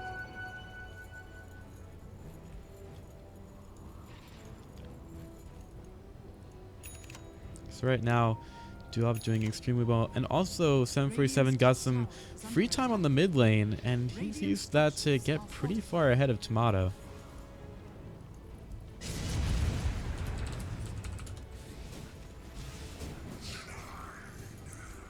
So, I don't know. It's just not really the best game right now for Team Freedom. They still have BSJ farming up a lot. But sometimes, like, as you saw in the last game, even though Team Freedom might not do so well in the early game, or they might lose a couple of fights, usually it only takes 1 or 2 for them in order to just put the game into the bag. They don't really need a whole lot before they can just absolutely take some huge advantages, especially when some of these teams start to get really throwy. Like Duop, they made a very long series of bad mistakes in the last game, and it just really wasn't what they needed at all. And Freedom took advantage of nearly every single mistake. IX Mike getting low at bottom. He does have the Tranquil boots up. We'll keep getting them cancelled off by the creeps, so he won't be regenning too much right now. Meanwhile, Biryu's getting some farm at top right next to Eagle as BSJ works on farming up some stacks inside the jungle that were made by GB. So quite a bit of gold going to BSJ right now. And he's going to be at his home of the Dominator pretty soon. In fact, he has it being delivered right now. I would assume that Duop are going to be pretty fast at taking these towers down, though. Or hasn't gotten too many stacks into the Essence Shift, but he's already starting to put a lot of damage onto this tier 1.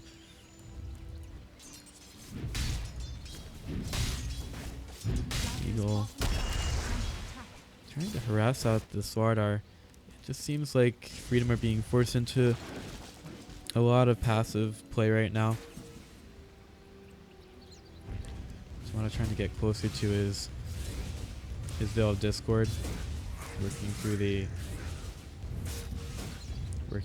the null talismans right now. Snaking gets into the lane. GB's gonna join Tomato. He's been really trying to work the map looking for some levels. Biryu in some trouble. There will be another Lucent Beam from BSJ, but they need some vision for it. Biryu tries to TP away, and they will not get the vision that they need. BSJ just missing the kill there.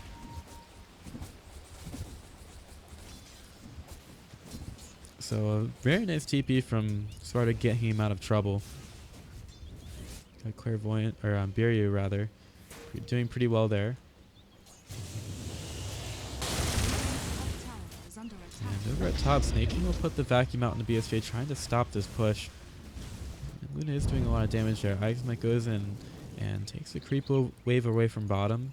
You can see that Yuar doesn't seem too happy about it, and he goes for the leap. He's going to be off the mark with it though. And Ixmike is going to be kept here quite a bit. They'll just TP away. He knew that there wasn't a whole lot that rather Duop could do there. So he uses his brains and TPs away. Was pretty lucky that the Swarter wasn't around. Dire's top tower is under But attack. he's still pushing in top. Doesn't want to get too involved here. We will have a mechanism very soon from Snake King. But neither team's really doing a whole lot right now. We do see BSJ though at the top of the net worth. That's what those stacks are going to do for you. They'll buff you up very, very nicely. Eagle throwing out the Fortune's End at mid. We do have someone getting chased down at top. Biryu's got a lot of stacks of napalm on himself, and BSJ will be able to put another Lucent Beam out. And the crush does hit, but I'm sure that Ixmike is very happy to just give the kill over to BSJ. So Swardar caught in some waters very different than he's used to occupying. Orgel getting the Ion Shell away from the mid lane. Has to be careful those creeps. Batrider will come in around the backside. He's got the sticky napalm out into Snake King, but he's going to lasso him just as he tries to run away. Snake King looking for a little bit more. Tomato also finding a kill elsewhere on the map. Snake King dropping down the wall. Also getting the 3-man vacuum, but that was just to slow things down. And Freemer finding a couple of kills right now. With Juby not even at the relocate just yet.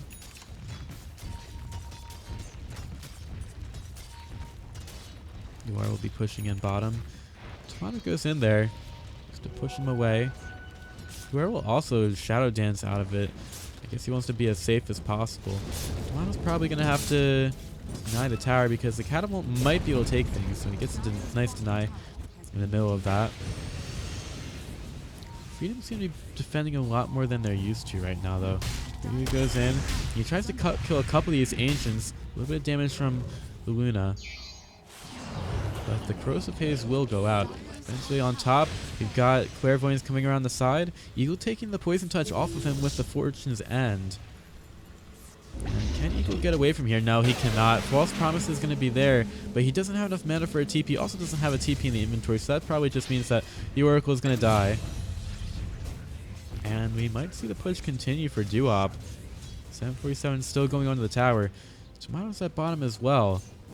And he has his Veil of Discord purchased as well. Structures are fortified. Fortification gets used. We've got the Corrosive Haze still on BSJ. It will wear off eventually. Really did not want to go in and try to engage the Shadow Fiend with that still over his head. And Ixmike will be out his Blink Dagger soon as well, so he's gotten to the Tranquil Boots and a little bit more.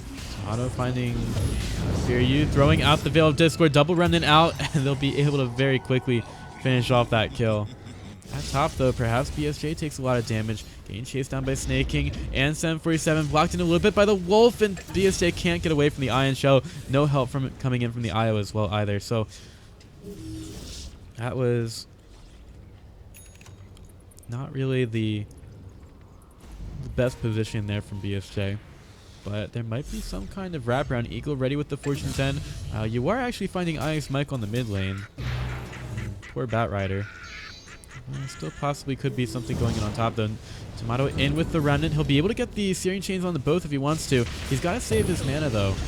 And the Wrecking Missiles does come out. Eagle will end up being right next to it. Snake King taking him down with the Ion Shell. Trying to TP out with the Fortune's End being there. Oh, but the Oracle Illusion actually doing enough damage to kill off Eagle. Meanwhile, Sparta also finding kills on the back end. So lots being dead for freedom. We've got Duop taking a lot of kills on the map for now. Got Solark stepping up with his smoke. He's got a Shadow Blade as well as Tomato steps up into the lane. He's got a Remnant, and Biryu's going to run up here. Corrosive Haze gets used. He just needs to get away. He'll send out the Remnant using the Searing Chains as well. Tomato actually staying out here for quite a while. Wants to get that damage out into UR. Another Crush could be there. It only hits on the IX Mike. Is now the Slaughter way too deep. Biryu's going to fall over there. Is under attack. And Tomato wants to find a little bit more. TP out from Dazzle. He does make it out.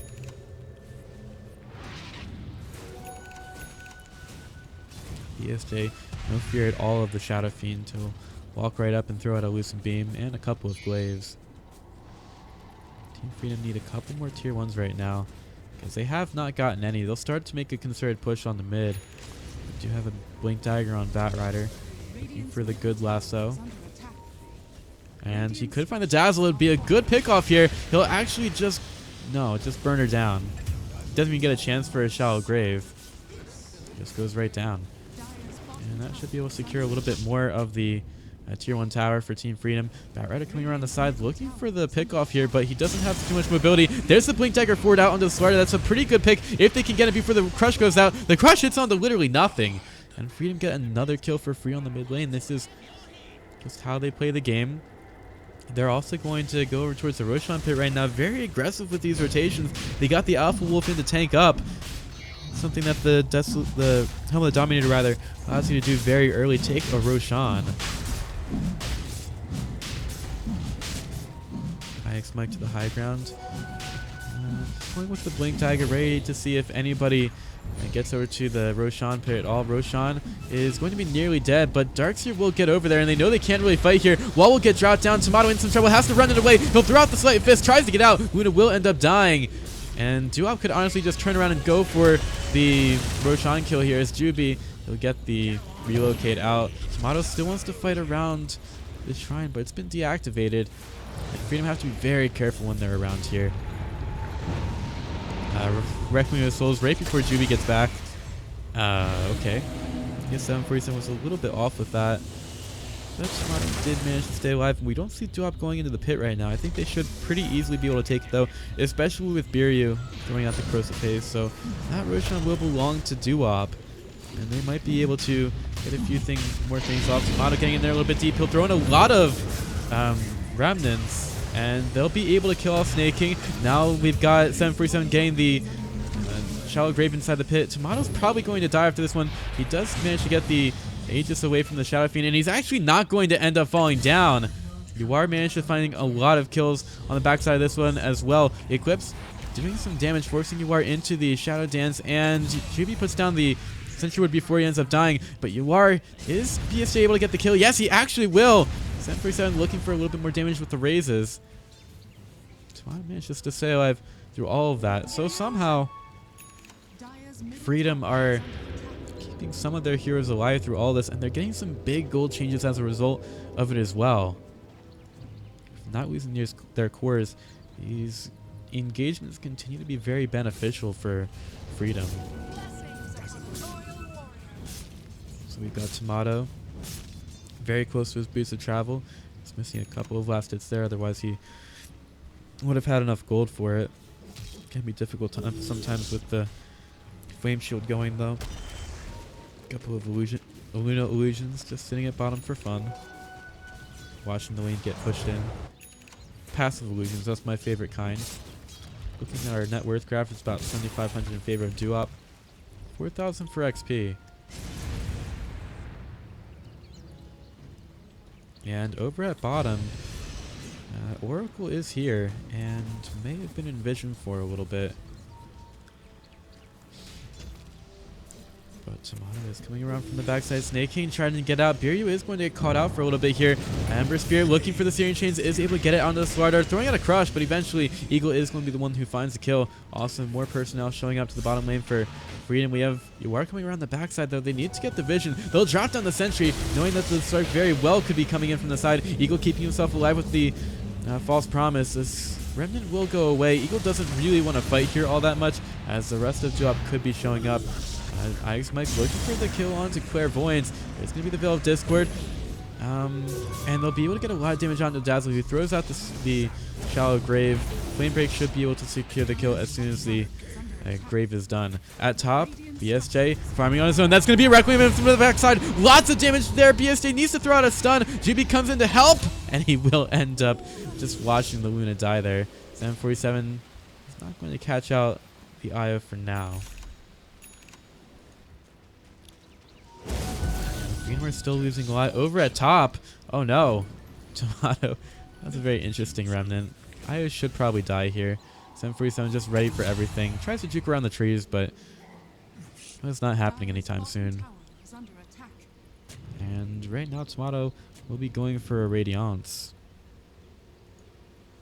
Looking at IX Mike's build, he's very close to his 4-staff, and like we saw Tomato, Radiance is going to be picked up for him. And Luna will have the... Oh, she has a Mantis out and a BKB soon. 747 taking the tower in the top lane. We'll have this Darkseer getting even more tanky pretty soon, though, with his Pipe of Insight being delivered to him right now. A foray into the Radiant Jungle from Freedom. And there isn't a lot of vision here right now. Radiant's bottom tower is under attack. Dewhopper grouped her up around the mid lane. Dazzle putting down the Observer Ward not in range of the Sentry, so it should be able to stay there for a little bit. We've got Spark coming around the backside. Freedom haven't really been working around this Shadow Blade all that much. Eagle keeping himself alive again. But Biryu comes in with a beautiful stun on the 3. There's the vacuum on the 4 as well. The frames are dropping. The heroes are too. Freedom are going to get killed so much on the mid lane as Dewhop casually walk in and manage to find so many kills. You are just going ham all over the place there. And they're looking for this tier 3 tower as well. Team Freedom, after that one, they might just GG out. We'll have to see. They have come back from such things before. But Dewhop, they have so much of an advantage right now. It's just not really going well at all. As Biryu finds another crush. Batrider is going to die. The death just does not stop at all for Freedom. And Dewhop might go and rotate over to top with all these heroes being dead. Tier 2 is down in that lane.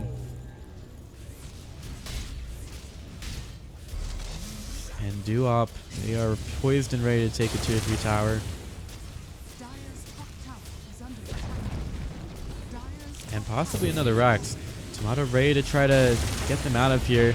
Luna will come up with the Eclipse. That's a lot of damage that Dewhop are going to be sustaining here. Requiem of Souls is going to be there, and the vacuum out on the 3. They're not really working with the combo, but they don't really need to at all. Freedom still healing up right next to the shrine. UR wants to go into the fight. Nice crush again on the 2 from Biryu, and they're not taking any damage from the Lucent Beams thanks to the Pipe of Insight shield that Snake King has given them. UR nearly getting killed off next to the Rax, and he's going to be able to TP away underneath the cover of the Shadow Dance. Oh, Tomato nearly killed. He needs some help. He needs some help from his team. He can't keep going in against the Dazzle. He's going to stay alive for now. Somehow, the healing from the Oracle is going to be enough. Meanwhile, I mean, even though 2 sets of Racks are down, GB wants to help out and try to kill Snake King. IX Mike, okay, they couldn't get the extra speed there. IX Mike, he's going to keep going for the Darkseer. He'll be lassoed back into a lot of danger. Lucent Beam available for the Luna. Nice vacuum on the 3 again. Snake King might possibly be getting out. Eagle wants to try to follow this one up. BSJ taking some damage from the backside thanks to UR. IX Mike in a lot of trouble. False Promise needed to try to help him out, but there's the crush out on the 2. Tomato joining the fight as well. Can they find the kills that they need? Oh, UR will end up getting killed off here, and Freedom are staying alive. They've lost nearly 2 full sets of Racks. IX Mike chasing down Biryu, who is healing up right now. The crush goes out, but Freedom are still finding kills. I don't really know exactly if Team Freedom can win this game right now. They did take a lot of gold, but Dewhop just don't really lose all that much for going in for that fight. Comeback mechanics aren't nearly what they used to be. There's still 2 melee Racks that Dewhop managed to take. It looks like it's going to be a difficult road for Freedom. They do have an Ember Spirit though, and that might be the beginning of recovery. He's going to have to start itemizing to keep these creep waves cleared out though.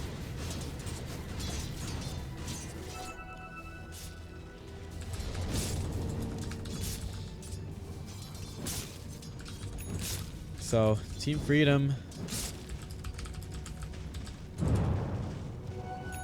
They're gonna have to try to stay in this one. It's gonna be a very difficult path back to recovery. They haven't taken too many towers, so they're gonna start trying to push in bottom. Tomato looking for a little bit more gold, but there's gonna be a reaction in from the rest of Duop. You are coming in underneath the coming in underneath the smoke. Tomato will actually get out. IX Mike blinking away after throwing out the flame break. Viryu wanting to get in a little bit further, but he can't get in range for another corrosive haze.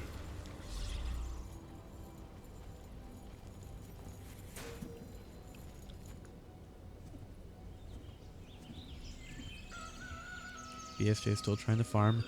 He's on his way towards the diffusal blade. For some reason, this is another item that BSJ really likes. He changes his mind after thinking about the BKB. Just gonna say that he can't really get the time to finish that one. Maybe UR could get caught out here. IX Mike, he'll get the Lincolns popped and immediately going into the Shadow Dance. IX Mike being kept alive. Nice crush in from the Slardar. IX Mike will end up dying. Eagle getting, oh my lord, so much damage. How do you even play against that one? Two heroes getting taken out right off the bat. There's only so much that Tomato can do. Nearly getting to a Radiance, but what good is that item going to do if you can't even buy it? You are to the high ground. Tomato's still trying to do everything he can to try to force this out. Backdoor protection on the tower, but that's not going to survive for long. Viryu goes for the blink. Can't really do all that much as it takes basically all that Duop have to... No. Yeah, Freedom cannot win this game at all. They were trying very hard to take down a couple of illusions, but even those would not end up dying. Finally, the Tomato is going to be out. He buys back.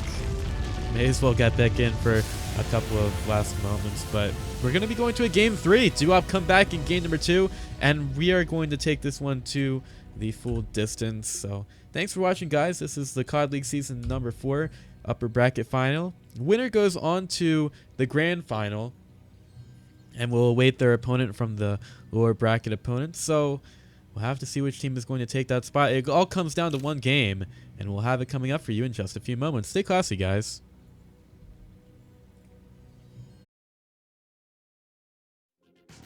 Take a look at my face, you might find glimpses of all the passion left behind. How can I make you see it's not the way it has to be?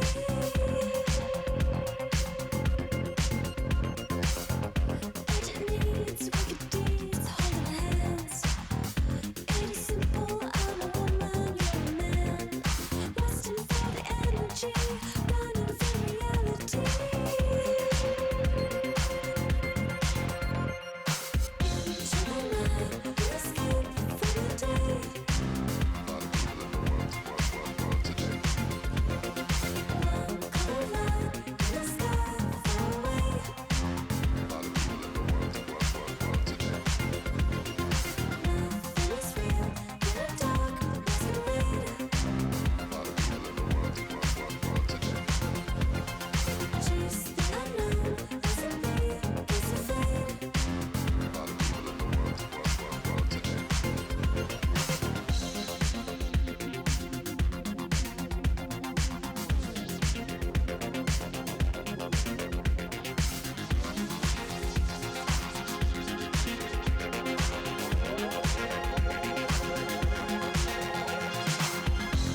Sound boy, you're too young to play that song now.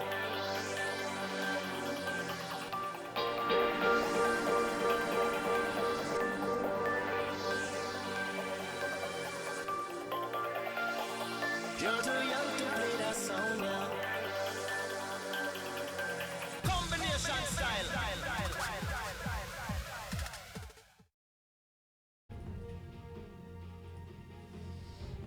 Okay, I will save you from that torture of the music. Now we are into game number 3. This is the last one between Duop and Team Freedom. This is for the spot in the grand final. It all comes down to one game. Radiant team ban. And after that, it's going to be a best of 5 for the winner, so they will be that much closer to the grand prize in this COD League season number 4, which I'm not even sure what it is. I'm not even sure if it's going to get paid out, to be quite honest. But, yeah, just the way things go sometimes, I guess. No, not getting paid is just not acceptable, but hopefully we don't have that problem this time around.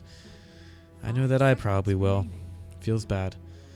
In any case, Team Freedom, they're going to go with the very tanky start of Abaddon and Doom.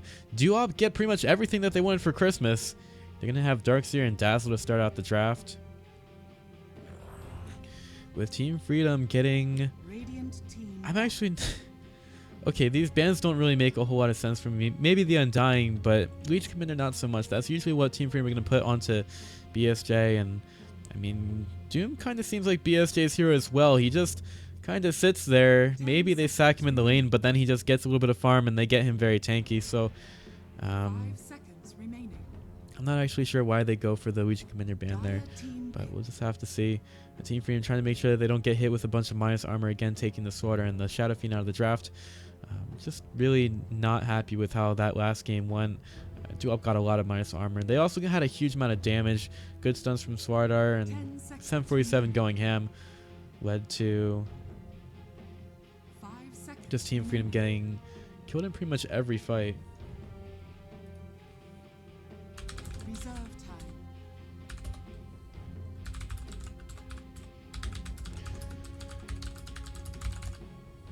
So Duop up to their 3rd pick. And again, they have their Darkseer Dazzle, but they're not going to be able to find so much minus armor this time around unless they go for some different heroes than they did last time. The Templar Assassin's still in the pool. Possibly a Vengeful Spirit as well. I'm not sure if they're going to want to go for that here. Seeing the Doom picked up for Team Freedom, you kind of have to wonder, like, what exactly Team Freedom are planning to do with this. Like, sure, he's going to get very tanky. Sure, he can manage to get farm, even if they sack him in lane. But exactly who do you put the Doom on? That's basically one big skill that you're going to have to find a good target for. The Darkseer could drop his load and... he's basically going to drop his load, and then if he gets... 10 seconds remaining. if he gets doomed at that point, that's basically all the Darkseer wants to do. 5 seconds remaining. Reserve time. So Duop, they're going to pick up the Ogre Magi here. They don't really have any of their big carries. But still, Ogre Magi can be a very strong hero. Kind of lacking on disables here, though. They have a Vacuum, they have a Fire Blast. But after that, it's not really looking like they have a lot of control there. And Duop have 2 cores left to pick, so they may not even be able to... They may not even be able to get too many disables with these last 2 picks. They might not need to, but definitely seems like you're gonna want something like that. And plus, Abaddon can save his own heroes from the stuns as well. Team Freedom getting a disruptor here for them now. Very strong pickup for them. Luna. And we've seen the Sagstorm doing a lot of work in a couple of games for Team Freedom, especially in game number 1. They got some absolutely fantastic Sagstorms about midway through the fight. that really kept things going in their favor. I wouldn't even say turned around because they were already winning at that point. 5 seconds remaining.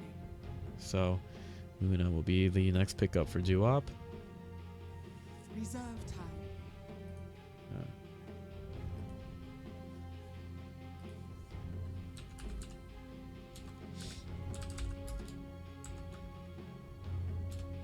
So in any case, Duop will be going with the Luna, which pairs pretty well with the Ogre Magi. And that will be able to get out a lot of damage thanks to the Ogre Magi's Bloodlust, and also has some nice magic damage. But that won't really do so much against what Team Freedom have right now. It gives them a little bit more disable, but, well, Duop, they definitely need something a little bit bigger to take care of these tanky heroes. Like maybe if Luna can get further into this game, but if Doom goes for the Doom onto Luna, she's gonna have a lot more of a difficult time trying to fight. But a better Doom target might be Dazzle, just so that he doesn't get the Shadowgrave off. It depends on the fight. It depends on what the rest of the team is doing. Team Freedom might actually go for a little bit more silence though. Tomato Silencer hasn't been banned out for a while, and while Duop haven't picked up their mid, it is something that Team Freedom could go for here. I'll have to see. Team Freedom up to their next pickup, and they're getting pretty low on reserve time. Both teams thinking a while about it, and it will indeed be the silencer for Team Freedom. I kind of had a feeling that we were going to see that from Tomato. Definitely, I mean, they have some absolutely massive silencers on their team right now. I mean, the Doom, Disruptor, Silencer, just all of these members of the team do not want to see spells casted at all.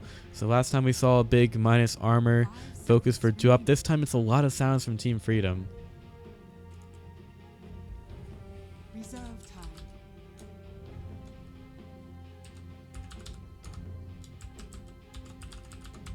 Ah, come on. Radiant team back. Meepo would be banned away by Duop, which just seems a little bit strange considering that Silencer has already been picked. But Team Freedom might decide to go with the Silencer in a support role. It could be a thing here. So unfortunately it means that we're not seeing the Tomato Meepo, which is probably fine. I think we can live with that.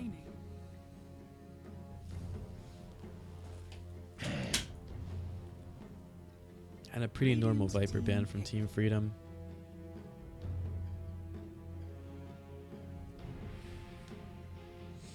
I'd like to make a shout out, guys. For you guys in the chat, the shout out that I'm going to make today is to this guy named Pithy Legume. He's been casting these matches for a while, so I'd like to give a shout out to him, because apparently self shout outs are a thing. And next time you won't ask for a shout out, Team Freedom, they'll be picking up the Centaur Warrunner here for their last pickup, and we'll have to see exactly what that turns into for Team Freedom. Might be a support, but it should more likely be a core. We'll just have to see. 5 seconds remaining. And Duop are down to their last pickup to try to counter this. Team Freedom, they have a huge amount of silences, lots of control. I would assume that with the Centaur, they've got the charge so that they can keep the Tomato Silencer safe. 10 seconds remaining. In the bad situations, they might run Centaur on the off lane. Duop pick up a sniper here, and we'll have to see how that works out for him.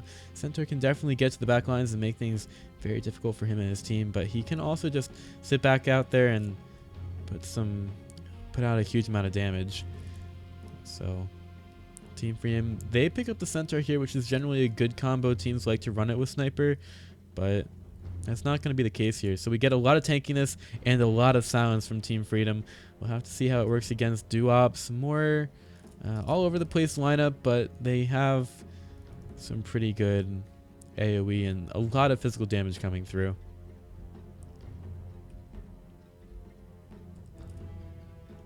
So here we go. It's going to be game number 3 of this best of 3 set, the last one here, as we try to find out who's going to be moving on to the grand final in the COD League season number 4. We're nearing the end of this thing. It's definitely a lot of fun for me to get to the end of these events, because They do actually take a lot of work to cast. It's really gonna... It really takes a lot out of you. I mean, this thing was pretty long. It starts at the beginning of January. Then they have the group stage, which seemed unnecessary. Last COD League, they didn't have a group stage. Then we had a playoff stage as well. It's been taken about, I don't know, we started this at the beginning of January. It's been about 2 to 3 weeks at this point. So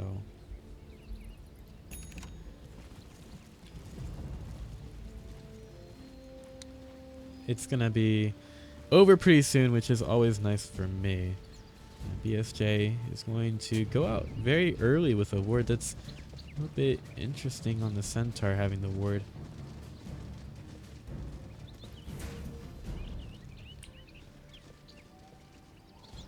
So we will be getting in here. Most of Duop are starting to gang up near their own bounty rune.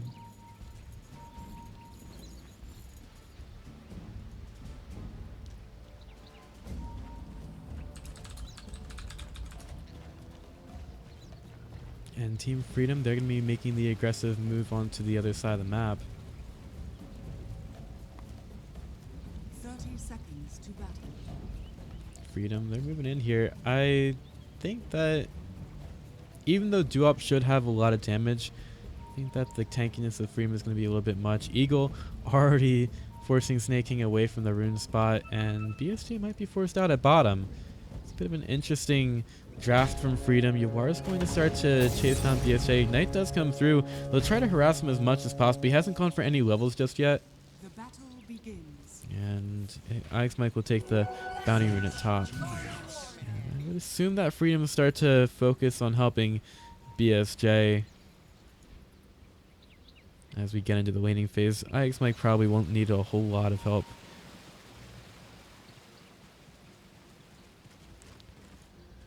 So we'll go over to the mid lane where it's going to be Sniper versus Silencer. And the much better block was had by 747. He really does like to play the Sniper here. And he's usually done pretty well on it. Not sure how much Silencer is going to be able to get into range. In fact, Sniper's already taking care of most of the creep wave, and Tomato steps up here. He's going to be taking a lot of damage as a result of this. He does have the healing salve inside the inventory, and he should not be going down right now. Another shrapnel will be placed down by 747. That might actually be the first blood, as Tomato didn't use the healing salve at all. 747 will nearly die to that tower. Very close. And Eric Dawn manages to find the first blood all by his lonesome here. Tomato, I'm not really sure what he thought he was doing when he stepped up against the creep wave. Clearly he was in a lot of trouble. BSJ taking an ignite. Things very difficult for him here, as he has gone for the stomp level 1. Usually we're going to see Centaurs go for return first, but he decides not to here. And he might even get that salve cancelled.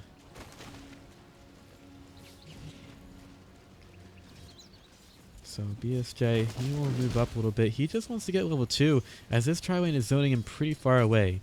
Eagle should be able to get a lot of farm.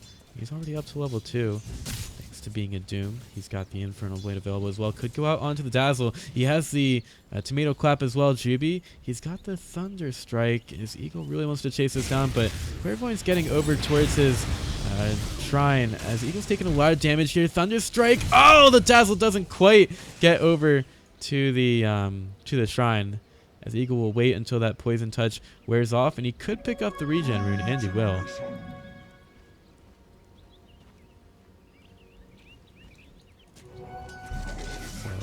at least one kill will go down in the bottom lane. But BSJ, he still needs a lot of levels, and his second one goes into Double Edge, so not going for the return as early as a lot of Centaurs would do it. Eagle getting in pretty deep, going for a toughness aura with the Wildwing Ripper. Again, BSJ has to be very careful at bottom. There's a lot of damage that could come through. Meanwhile, Ix Mike versus Snake King. Ix Mike taking a bit of advantage right now. Snake King just getting into level 4. Eagle ready to come in from the backside. He's got a lot of movement speed right now. seems to be moving pretty fast with those boots. Bloodlust goes out onto UR. Should be difficult to chase him down. They'll throw out some damage on the Juby, just trying to make him feel not very too great about staying in this lane. As Luna's, look how much damage that one Infernal Blade does to her. It shouldn't really seem like it does a lot, especially at level 1, but it seems like it's pretty effective, especially only costing 40 mana. BSJ coming in from the side, but there's only so much that he can do right now. He's got level 2 into the double edge, another Lucent Beam out onto Juby. UR's not really being stingy with his mana here at all. Another Infernal Blade onto the Magi's. Eagle gets forced away from here. The Kinetic Field will be there, but it's not really even needed to zone out Duop for now. And Juby stepping forward again. Lots of mana has been used. No kills just yet, but UR is still farming exceptionally. Snaking, keeping the top lane pushed out. IX Mike is getting a little bit low on mana, so he's got to be watching these aphotic shields.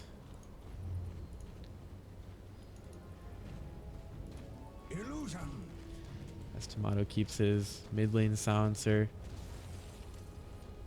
going here against the sniper. He is slightly ahead on XP. That's probably what the death is going to do for you. And he does have quite a few denies. Very ready to come around the backside, and I think they have gotten vision of the Dazzle, and they will be able to get Tomato back to safety. Don't really want to stay there for too long. Dazzle's still hanging out there, though. Definitely could go on to Tomato if he really wanted to. BSJ missing a last hit there. He should be out his Hood of Defiance soon. That is just really easy to build up for a Centaur, and is extremely beneficial for him since he's going to have a lot of levels into the double edge early. On the mid lane, possibly some aggression onto the sniper as Eagle is here ready with the smoke. He's got some Mud Golem rocks to throw. 747 taking some harass. Maybe the Doom steps up here. He's still only got the smoke, and it's going to wear off right now. 747 a little bit too deep. Tomato, he's got some damage with the Glaze. He needs some more, though. And the Scorched Earth also doing a lot to 747 as they get some payback on the sniper. Freedom getting that little man down. 2B will also be found by Beery, who still has the Clarity going on. 2B just wanting to get over to the Clarity. And BSJ also has his Tranquil Boots up. Will be still the Hood of Defiance pretty soon, but now he might have to get away. Lucent Beam comes through. There's going to be the slow with Ignite. They'll throw out a stun. UR's been caught out on the Kinetic Field. Snaking wanting to get in a little bit further, but he can't arrive fast enough. And Freedom might consider rotating more heroes down to bottom. A couple of Observer Wards being placed. Juby ready with another Kinetic Field. Beery wants to walk forward and throw out the Ignite. BSJ is pretty tanky right now, and he is up to level 5. Beery getting caught out underneath the tower. Luna also taking a stun. They need to focus on one of these heroes, though. Beery will end up falling, and BSJ wants to find a little bit more. He doesn't have his ultimate just yet. Eagle's walking up very quickly. His next rock is... Oh, my lord! Look at the huge amount of damage from Aphotic Shield Double Edge. They'll throw out a Miscoil and very easily kill the Dazzle. That's just so much damage way too quickly. That was absolutely ridiculous. BSJ possibly in some trouble. Ion Shells will keep getting thrown out. Snaking has made his way here, and 747 starts with the damage. A5 shield gets popped. There's the borrowed time. They're going for 747 a little bit here. Snaking, he might be in some trouble. He's trying to back away, but Darkseer is very tanky right now. He won't be dying anytime soon. That's Freedom. They're way too low. IX Mike is out of mana. They have to get away from bottom. And that gives Tomato some space in the mid. Trying to use it to farm, but there will be a rotation back over towards the mid lane. They're smoked up. Tomato might be caught unawares here. Snaking about to show up. The rest of... Oh, there's the surge in on the Biryu. The stun will be there. Slowed down underneath the shrapnel, and there's no way that Tomato gets away from this one. Surrounded by 4 heroes on mid, and, well, it's just not a good look there at all. So Tomato will go down for the second time this match. Eagle's still farming up on his Doom. He's nearly level 6, and he's keeping that Mud Golem passive up. QB will find Biryu over inside the jungle as Biryu picks up the bounty rune. And he will stay there for a couple of seconds.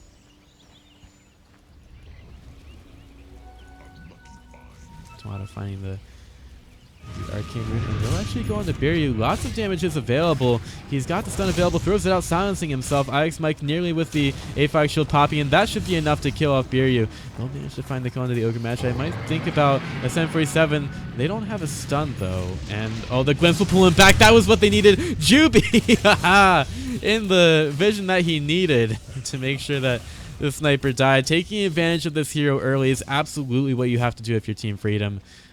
Just one of the big weaknesses that this hero, he is not going to be very tanky early.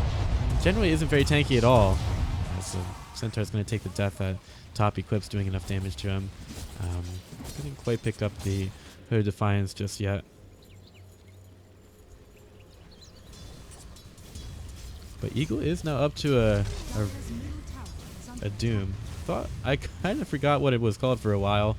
It's literally the name of the hero. Some very imaginative naming right there.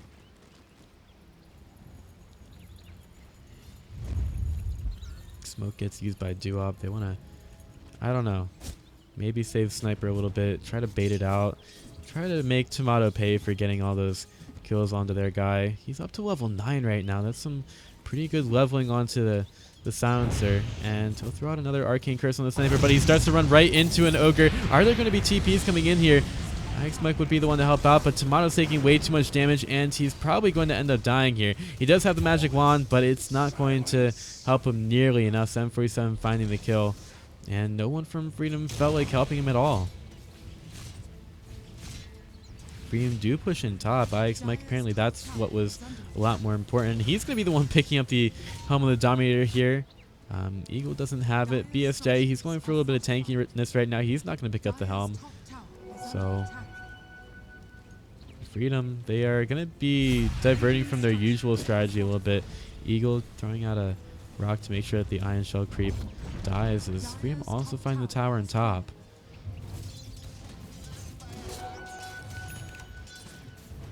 And Tomato should also have his Veil pretty soon. He's just 300 gold off of it. Lots of damage possible at bottom as Snaking is pushing in. Ix Mike wants to join the fight, throws out a very low damage miscoil over to Luna. Just touching on her little cat butt. Just a little bit of a touch.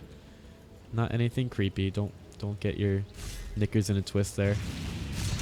Lots of damage to Abaddon. He still has the borrowed time available, and he might just proc it all on purpose. He's right next to an Ion Shell, and he decides not to take the damage there. A little aphotic shield away from this one. UR will pop the shield again, and well, it's just a lot of mana being used by Duop. Nothing really ends up happening there.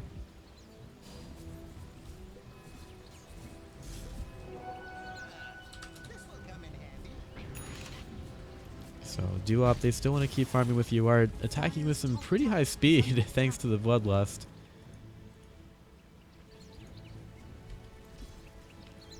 UR is taking a little bit of damage here, but it's nothing really substantial. And the Doom will start doing the dance of his people, throwing out the tornado at bottom. Just making sure that this creep wave gets pushed out. Gotta be checking out BSJ's farm as he tries to get towards his Hood of Defiance. He really needs it in order to stay tanky in these fights.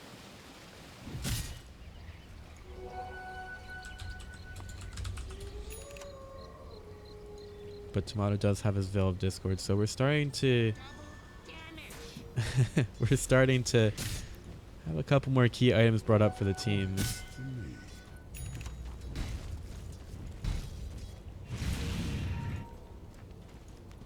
Eagle starting to get over to mid.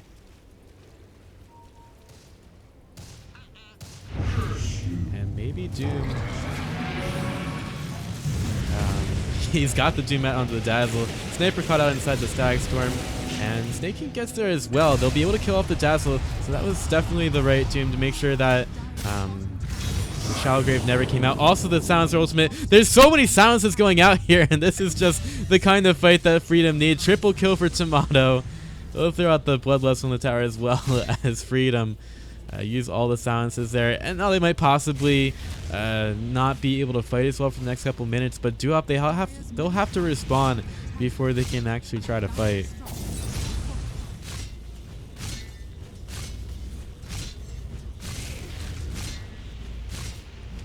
So that will lead to a tier 1 tower being taken by Team Freedom. Dire's middle tower has fallen.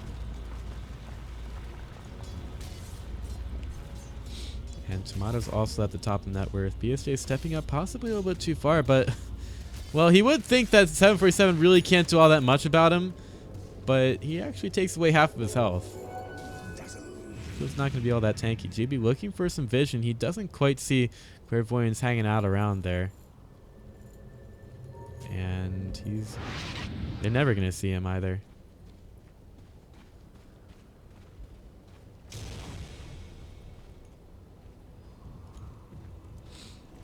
Over at top, BSJ, he seems to be rather low, sitting next to a bounty rune, and he will be able to find it. Lucent Beam comes out from Lunar. She's not very happy about it. The Purge comes out, but BSJ is not going to be slowed down as a result of that. Meanwhile, in mid, Eagle wants to go on to 747 a little bit, but he's probably going to take a lot of damage here as well.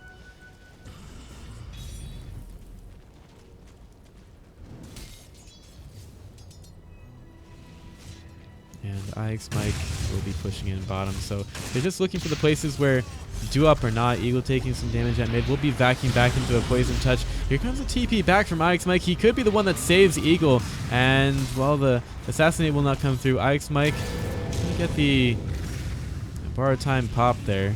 Gets back up to about half health. They're keeping Eagle alive. IX Mike taking still a lot of damage putting out and a flag shield onto a creep, trying to get this pushed out. Meanwhile, at bottom, Biryu will get sounds. Tomato, they're going to use the glimpse back onto Yuar, getting him out of the lane. They'll give another one over to Tomato. He's up to 14 intelligence right now. Really doing quite well with the kills. And Team Freedom currently pretty far ahead of Duop. Also on the, well, net worth is a little bit closer. Tomato seems to be the only one trying to defend bottom for now as he takes the creep wave off the tower. Duop will be getting away over to the side. As Eagle's here as well, he needs a little bit more time. He does have the Doom now, but that's going to be about it. He could also throw a couple of those rocks out. Also, that rock takes no mana to throw. It's actually extremely good for the Doom.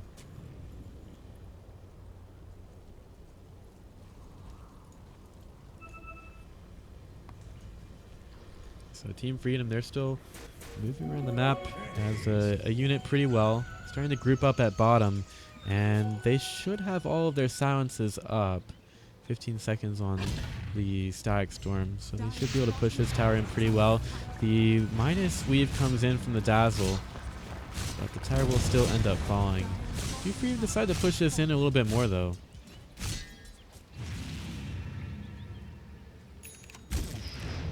Freedom will stay here a little bit more. BSJ ready with the charge if they end up needing it, and that might be able to get Team Freedom out of a little bit of trouble.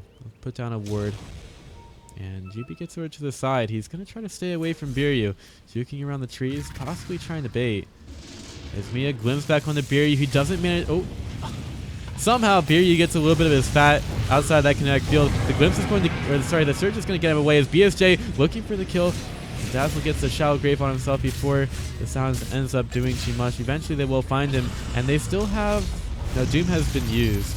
They're going to use the glimpse back on the 747. Kept with the Infernal Blade. Doom could just turn into two Dooms if he ends up getting killed as the borrowed time pops on the IX Mike. Still huge damage from Freedom. They just run in. IX Mike nearly getting killed by the tower. Bloodlust can definitely do quite a bit of work onto an Abaddon. Meanwhile, UR is taking a tower in the mid lane, but the tier 2 is taking a lot of damage from Freedom. Duop will try to defend it. Eagle has to start to get away. There's an Iron Shell right next to him, and Dazzle will get the glimpse right back to the base.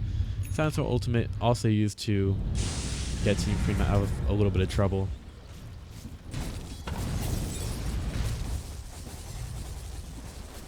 UR is currently just farming up the storm right now, though. He's got 1,400 gold on his way to the Manta Style. If Duop are going to win this match. It's definitely going to be on the back of UR and his huge attack speed thanks to the Bloodlust. These creep waves are dying so quickly. Vacuum back on the Eagle. He uses the Scorchers to try to survive. He's going to be slowed down pretty substantially, but he's got a Hood Defiance keeping himself up for now. He'll eat the Wolf that's sitting there. Free bit of damage for him. Ix Mike comes in from the side. They don't have a lot of slowdown for Duop here, so they'll just chase him away from the bottom lane rather. Ix Mike keeps the lane pushing out. Dire's top tower is under attack.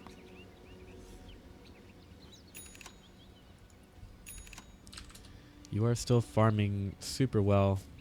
Eventually, Team Freedom are going to have to deal with him. If you look at 747, he's nearly up to his Shadow Blade.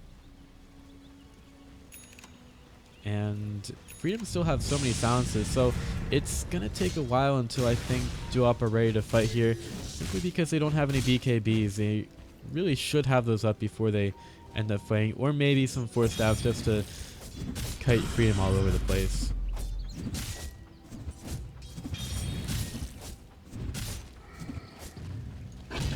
BSJ getting some farm from those Ancients. He's got a Vanguard. He's getting pretty tanky right now. Kind of difficult to kill, even with all the damage that Luna has.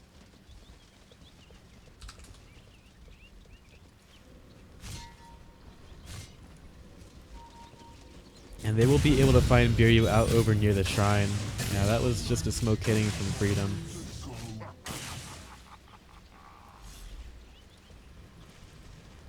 And it's just another kill going Team Freedom's way. It's just very easy pushes for them. They're taking advantage of BSJ's blink. There's not a whole lot that they have to do in their win here. They'll be able to find Snake King. He's going to be taking a silence if he tries to survive a little bit longer. 22 intelligence stolen for Silencer.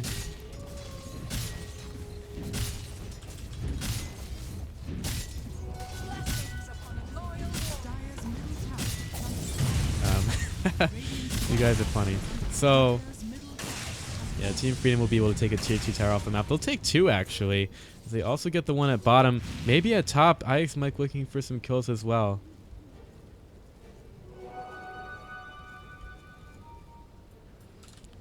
.747 looking for the gank squad. And meanwhile on mid lane, we're going to have actually 2 supports going on to an Ogre Magi. This is just how far this thing has progressed. They're nearly killing off an Ogre. Eagle finding the kill. How far do these supports have to go to find kills, man? I mean, they're almost getting Ix Mike killed off at top, but still the supports are finding kills. Oh, he was random dusting, thinking that someone was here. Sniper could have been going for a gank. He's got a Shadow Blade.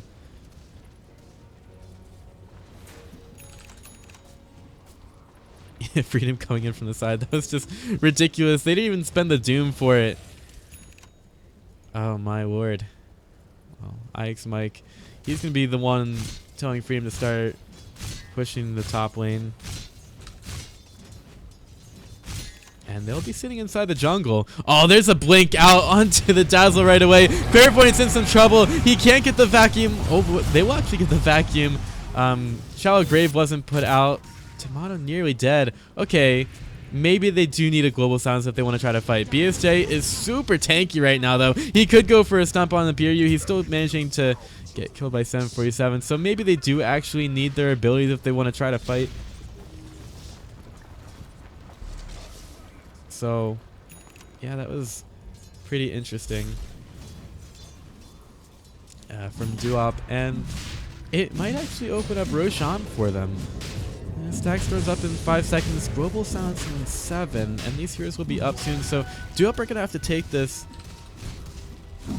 very quickly if they want to have a hope of actually getting it. Ix Mike about to walk in. Oh no, Cardi the catapult, he scouts out everything. There's nothing unknown now for Team Freedom as they'll drop down the stack storm inside the pit. Tomato's already got a kill. Lots of damage is out. Shallow Grave out on the 747. He's almost getting away from here, but he's going to be glimpsed right back in the pit underneath the Sentry Ward. They're not able to find the kill on him. He's actually going to get switched away for now, but they're going to keep looking. Meanwhile, Luna caught out. That's going to be the Aegis going down, and Eagle's going to surround him. Tomato there as well. There's a charge, lots of damage, and there's going to be no way that Yawar gets out of there. Mini stun in from the Inferno Blade. And meanwhile, inside the jungle, Ix Mike has chased down the Dazzle. Only the sniper stays alive.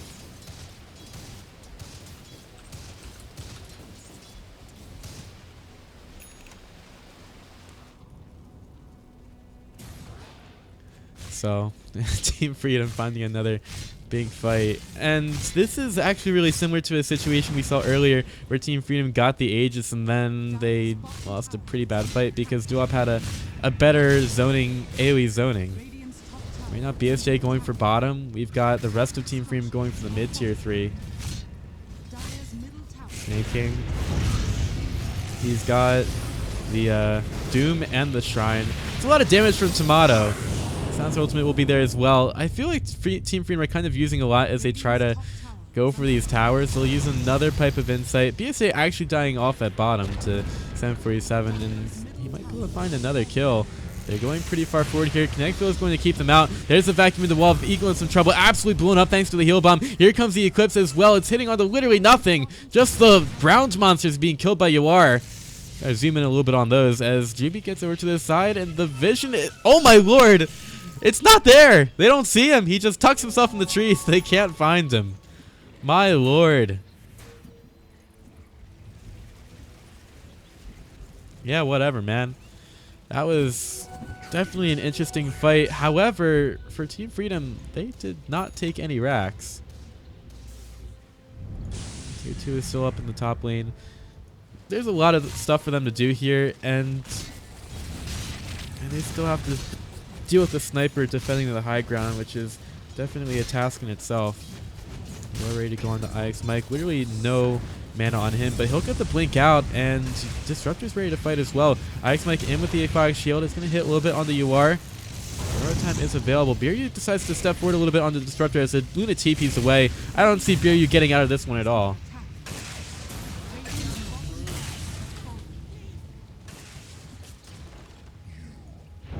So Team Freedom will find another kill and start their push on the top lane, looking for the last tier 2 on the map and start to go for those shrines if they have a chance.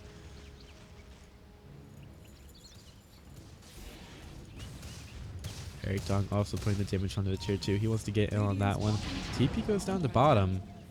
And, well, it looks like Centaur is going to be in Viz. So is the Sniper. Which one of these is going to run out first? It's going to be a race. The Sniper TP's out. And the BSJ Centaur is gonna actually get out of there. There's a vacuum out on the 3. Tomato does not have the global silence for another 1 second. He could put it down right now. There's gonna be the assassinate coming through. He'll try to TP out. He's gonna be kept there though. And Tomato's actually going to go down for not using the global silence. Ix Mike blinks in the trees. They're gonna get out after taking the tier 2, and BSJ is still doing his own special thing, pushing in the bottom lane.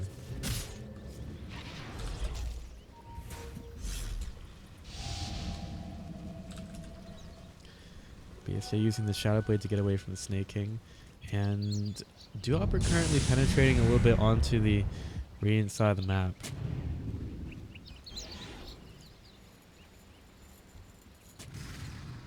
If you look at the net worth graph right now, it is on the side of Freedom, but it's sharply declining right now.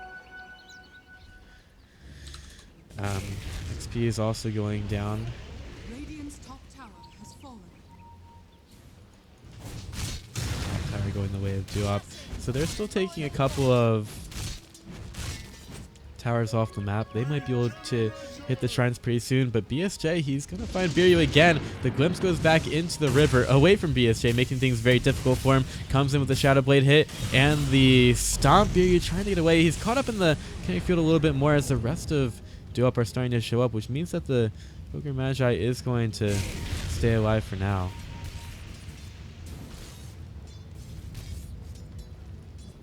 Smoke comes in from Team Freedom. Friends that stick together, possibly win games together. We'll see if Freedom can win the game here. They're smoking up into the base. They don't have really too many creeps there. They're going to have to wait a little bit longer. BSJ, he's actually going straight for the high ground. And he's going to see the Ogre Magi. There's the blink. There's the stun. Finally, they will be able to take this guy down with the A5 shield on himself. It's just so much damage coming through. And Ix Mike wants a little bit more. Glimpse goes back to the Dark Seer. He's going to have to try to get back into the base as Dazzle's staying alive right next to the shrine. Ix Mike gets the borrowed time popped. He manages to kill off the tier 3 tower, but the rest of his team is not close to him at all. They use the Centaur ultimate to get away. There's also Snake King coming in from the backside. Maybe he gets a fantastic vacuum. But he's not really going to be in the position for it. And another glimpse back. This guy just keeps getting glimpsed all over the map. This is just... I don't know. Some hate for snaking. They're just like, nah, you can go back where you were. You're not going to be making any progress here at all.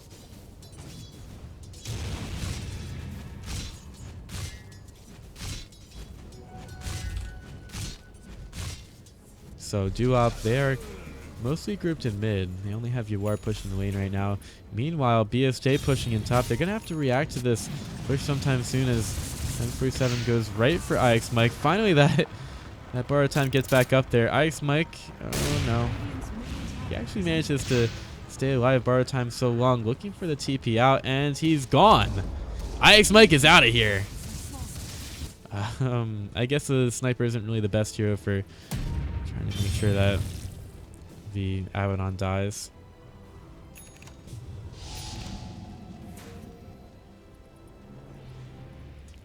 So BSJ, he's still doing a great job of keeping these lanes pushed out, and Duop aren't really reacting to it all. I guess it can be kind of difficult to kill a Centaur, especially when he has like a Shadow Blade, his charge up. It might be a little bit difficult. He's like walking in with the Blade Mail. Might have seemed a little bit early for that.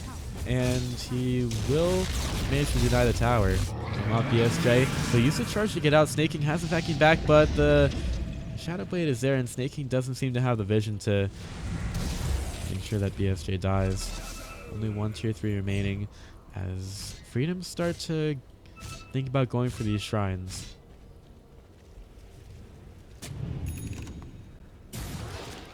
JB up to the high ground. Tomato's here with him as well. They do kind of minimal damage to this shrine, but eventually they will kill it with enough persistence and, you know, other stuff that helps you kill shrines. I guess they'll be fine.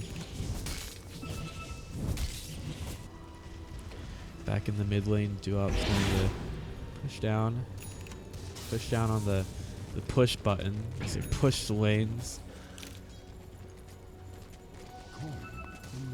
So Freedom, they'll take one shrine. As Duop try to make sure that their lanes are pushed out. I don't really want them to be in a good position for Freedom. Looking at the items on Sniper, he's got the Silver Edge, the Hurricane Pike, and the Maelstrom. He's going to be doing a lot of damage with those. Meanwhile, Snaking wants a little bit more survivability, I guess. Eric Dong on his Butterfly. And I don't know if we have any MKBs coming up for Team Freedom. Really not right now, as Ix Mike goes into a big gangbang. See a Static Storm drop down, keeping him alive. He's actually going to keep walking into the dire part of the map. Ix Mike managing to blink away. He needs his Aphotic Shield, taking a lot of damage from the Luna. The Doom comes out. Aegis is going to keep him there. BSJ goes up to the high ground. This guy's got no fear at all. They're right next to a shrine, though. All of them getting caught on the kinetic field. And they'll also use the Silencer Ultimate to get away, so that should probably mean that Freedom will just leave. So Ix Mike will be able to TP out. That was just a terrible position to the fight for Team Freedom. They, I don't know, they tried to engage uphill into a Luna, who's pretty tanky at this point, without many members of their team. They also tried to go next to a shrine, which also wasn't really working out. They're actually really lucky they got out with their lives as Luna starts to work on a tier 2. Now we've got BSJ fighting the Dazzle. No chance for a grave at all. He's got to blink out as well. He'll actually blink right over towards the rune spot. Meanwhile, over near the shrine, Ix Mike trying to fight against the illusions. The illusions could actually take down the shrine. They'll go for the charge forward. Biryu in some trouble. He's going to get stomped on by BSJ. Double Edge is there as well. Abaddon taking another bunch of damage thanks to the bar time. Eclipse is going on. Eagle right next to it. You are taking some damage. They want to get away from that wall, but they keep going through it. BSJ on the high ground, though. He's going for these Duop members. Sniper tries to TP away. Stop in from BSJ. He's going nowhere. BSJ able to find another one with the triple kill. They'll also be able to kill off the shrine at... Although, I think the Illusions... yeah, the Luna Illusions took the shrine. Poor guy. But Freedom can start to push this in. 3 buybacks are currently up for Duop, and Dazzle's going to be able to keep his for a little bit longer. And that was without a lot of the ultimates. Duop just in the wrong place, and BSJ found a huge amount of pickoffs there. They'll be able to take off the set of racks at bottom, Duop might want to start thinking about some buybacks because Team Freedom don't really look like they're stopping anytime soon. They start to get over towards the range racks. Timata doing that nice attack moving thing. BSJ goes right for the tier 3. IX Mike pretty far in. Buyback by Luna. Sniper's still going to stay out of this one. Stack Storm dropped down. I guess it's just a zoning Stack Storm because it's certainly not meant to do any damage to Duop at all. Juby gets out, blinking the trees for IX Mike. He should be fine. And Freedom, they take a pretty big advantage there. BSJ will go for the other shrine on the map for Duop.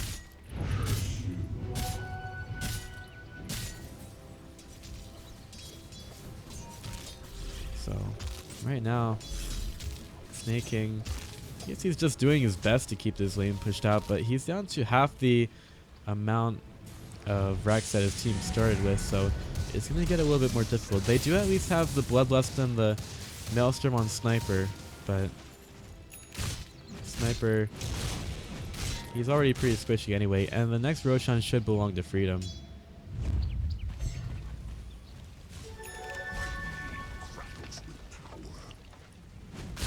IX Mike starting to push on the mid lane. He's had his Radiance for a while, and it's going to be an Octarine Core for him next. He's probably trolling with that, even though it is a pretty legit build sometimes. 10% right on the high ground, and Disruptor just decides to step up through it. Be careful of what 747 can do. There will be a glimpse right back towards BSJ. Blink for it, but the next force staff away by 747 is going to keep him alive. Dark's here with a lot of damage from the backside. Abaddon taking most of the punishment from Duop as he gets the borrowed time pop. He'll get stunned, but that's not going to do too much. Actually blinking away. And now Eagle caught out underneath the Eclipse. Lots of damage there as Duop, they start to chase down Freedom. BSJ is very tanky, but he can also take a lot of punishment from Duop. Starting to go for the double edge, and he's taking a lot of damage here. He has the silver edge. He tries to use it, but there's still a lot of vision of him, and UR will be able to find the kill. They didn't take the melee racks. That health will regenerate.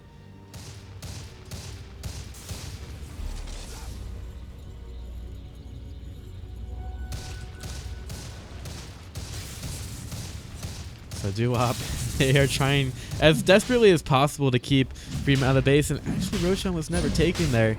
So this could very easily belong to Duop. They have no Global Silence, no Static Storm. They just have Abaddon ready to go with the Blink, but Roshan isn't nearly low enough. IX Mike just chases them away, as Duop should be, Doom should be respawning soon.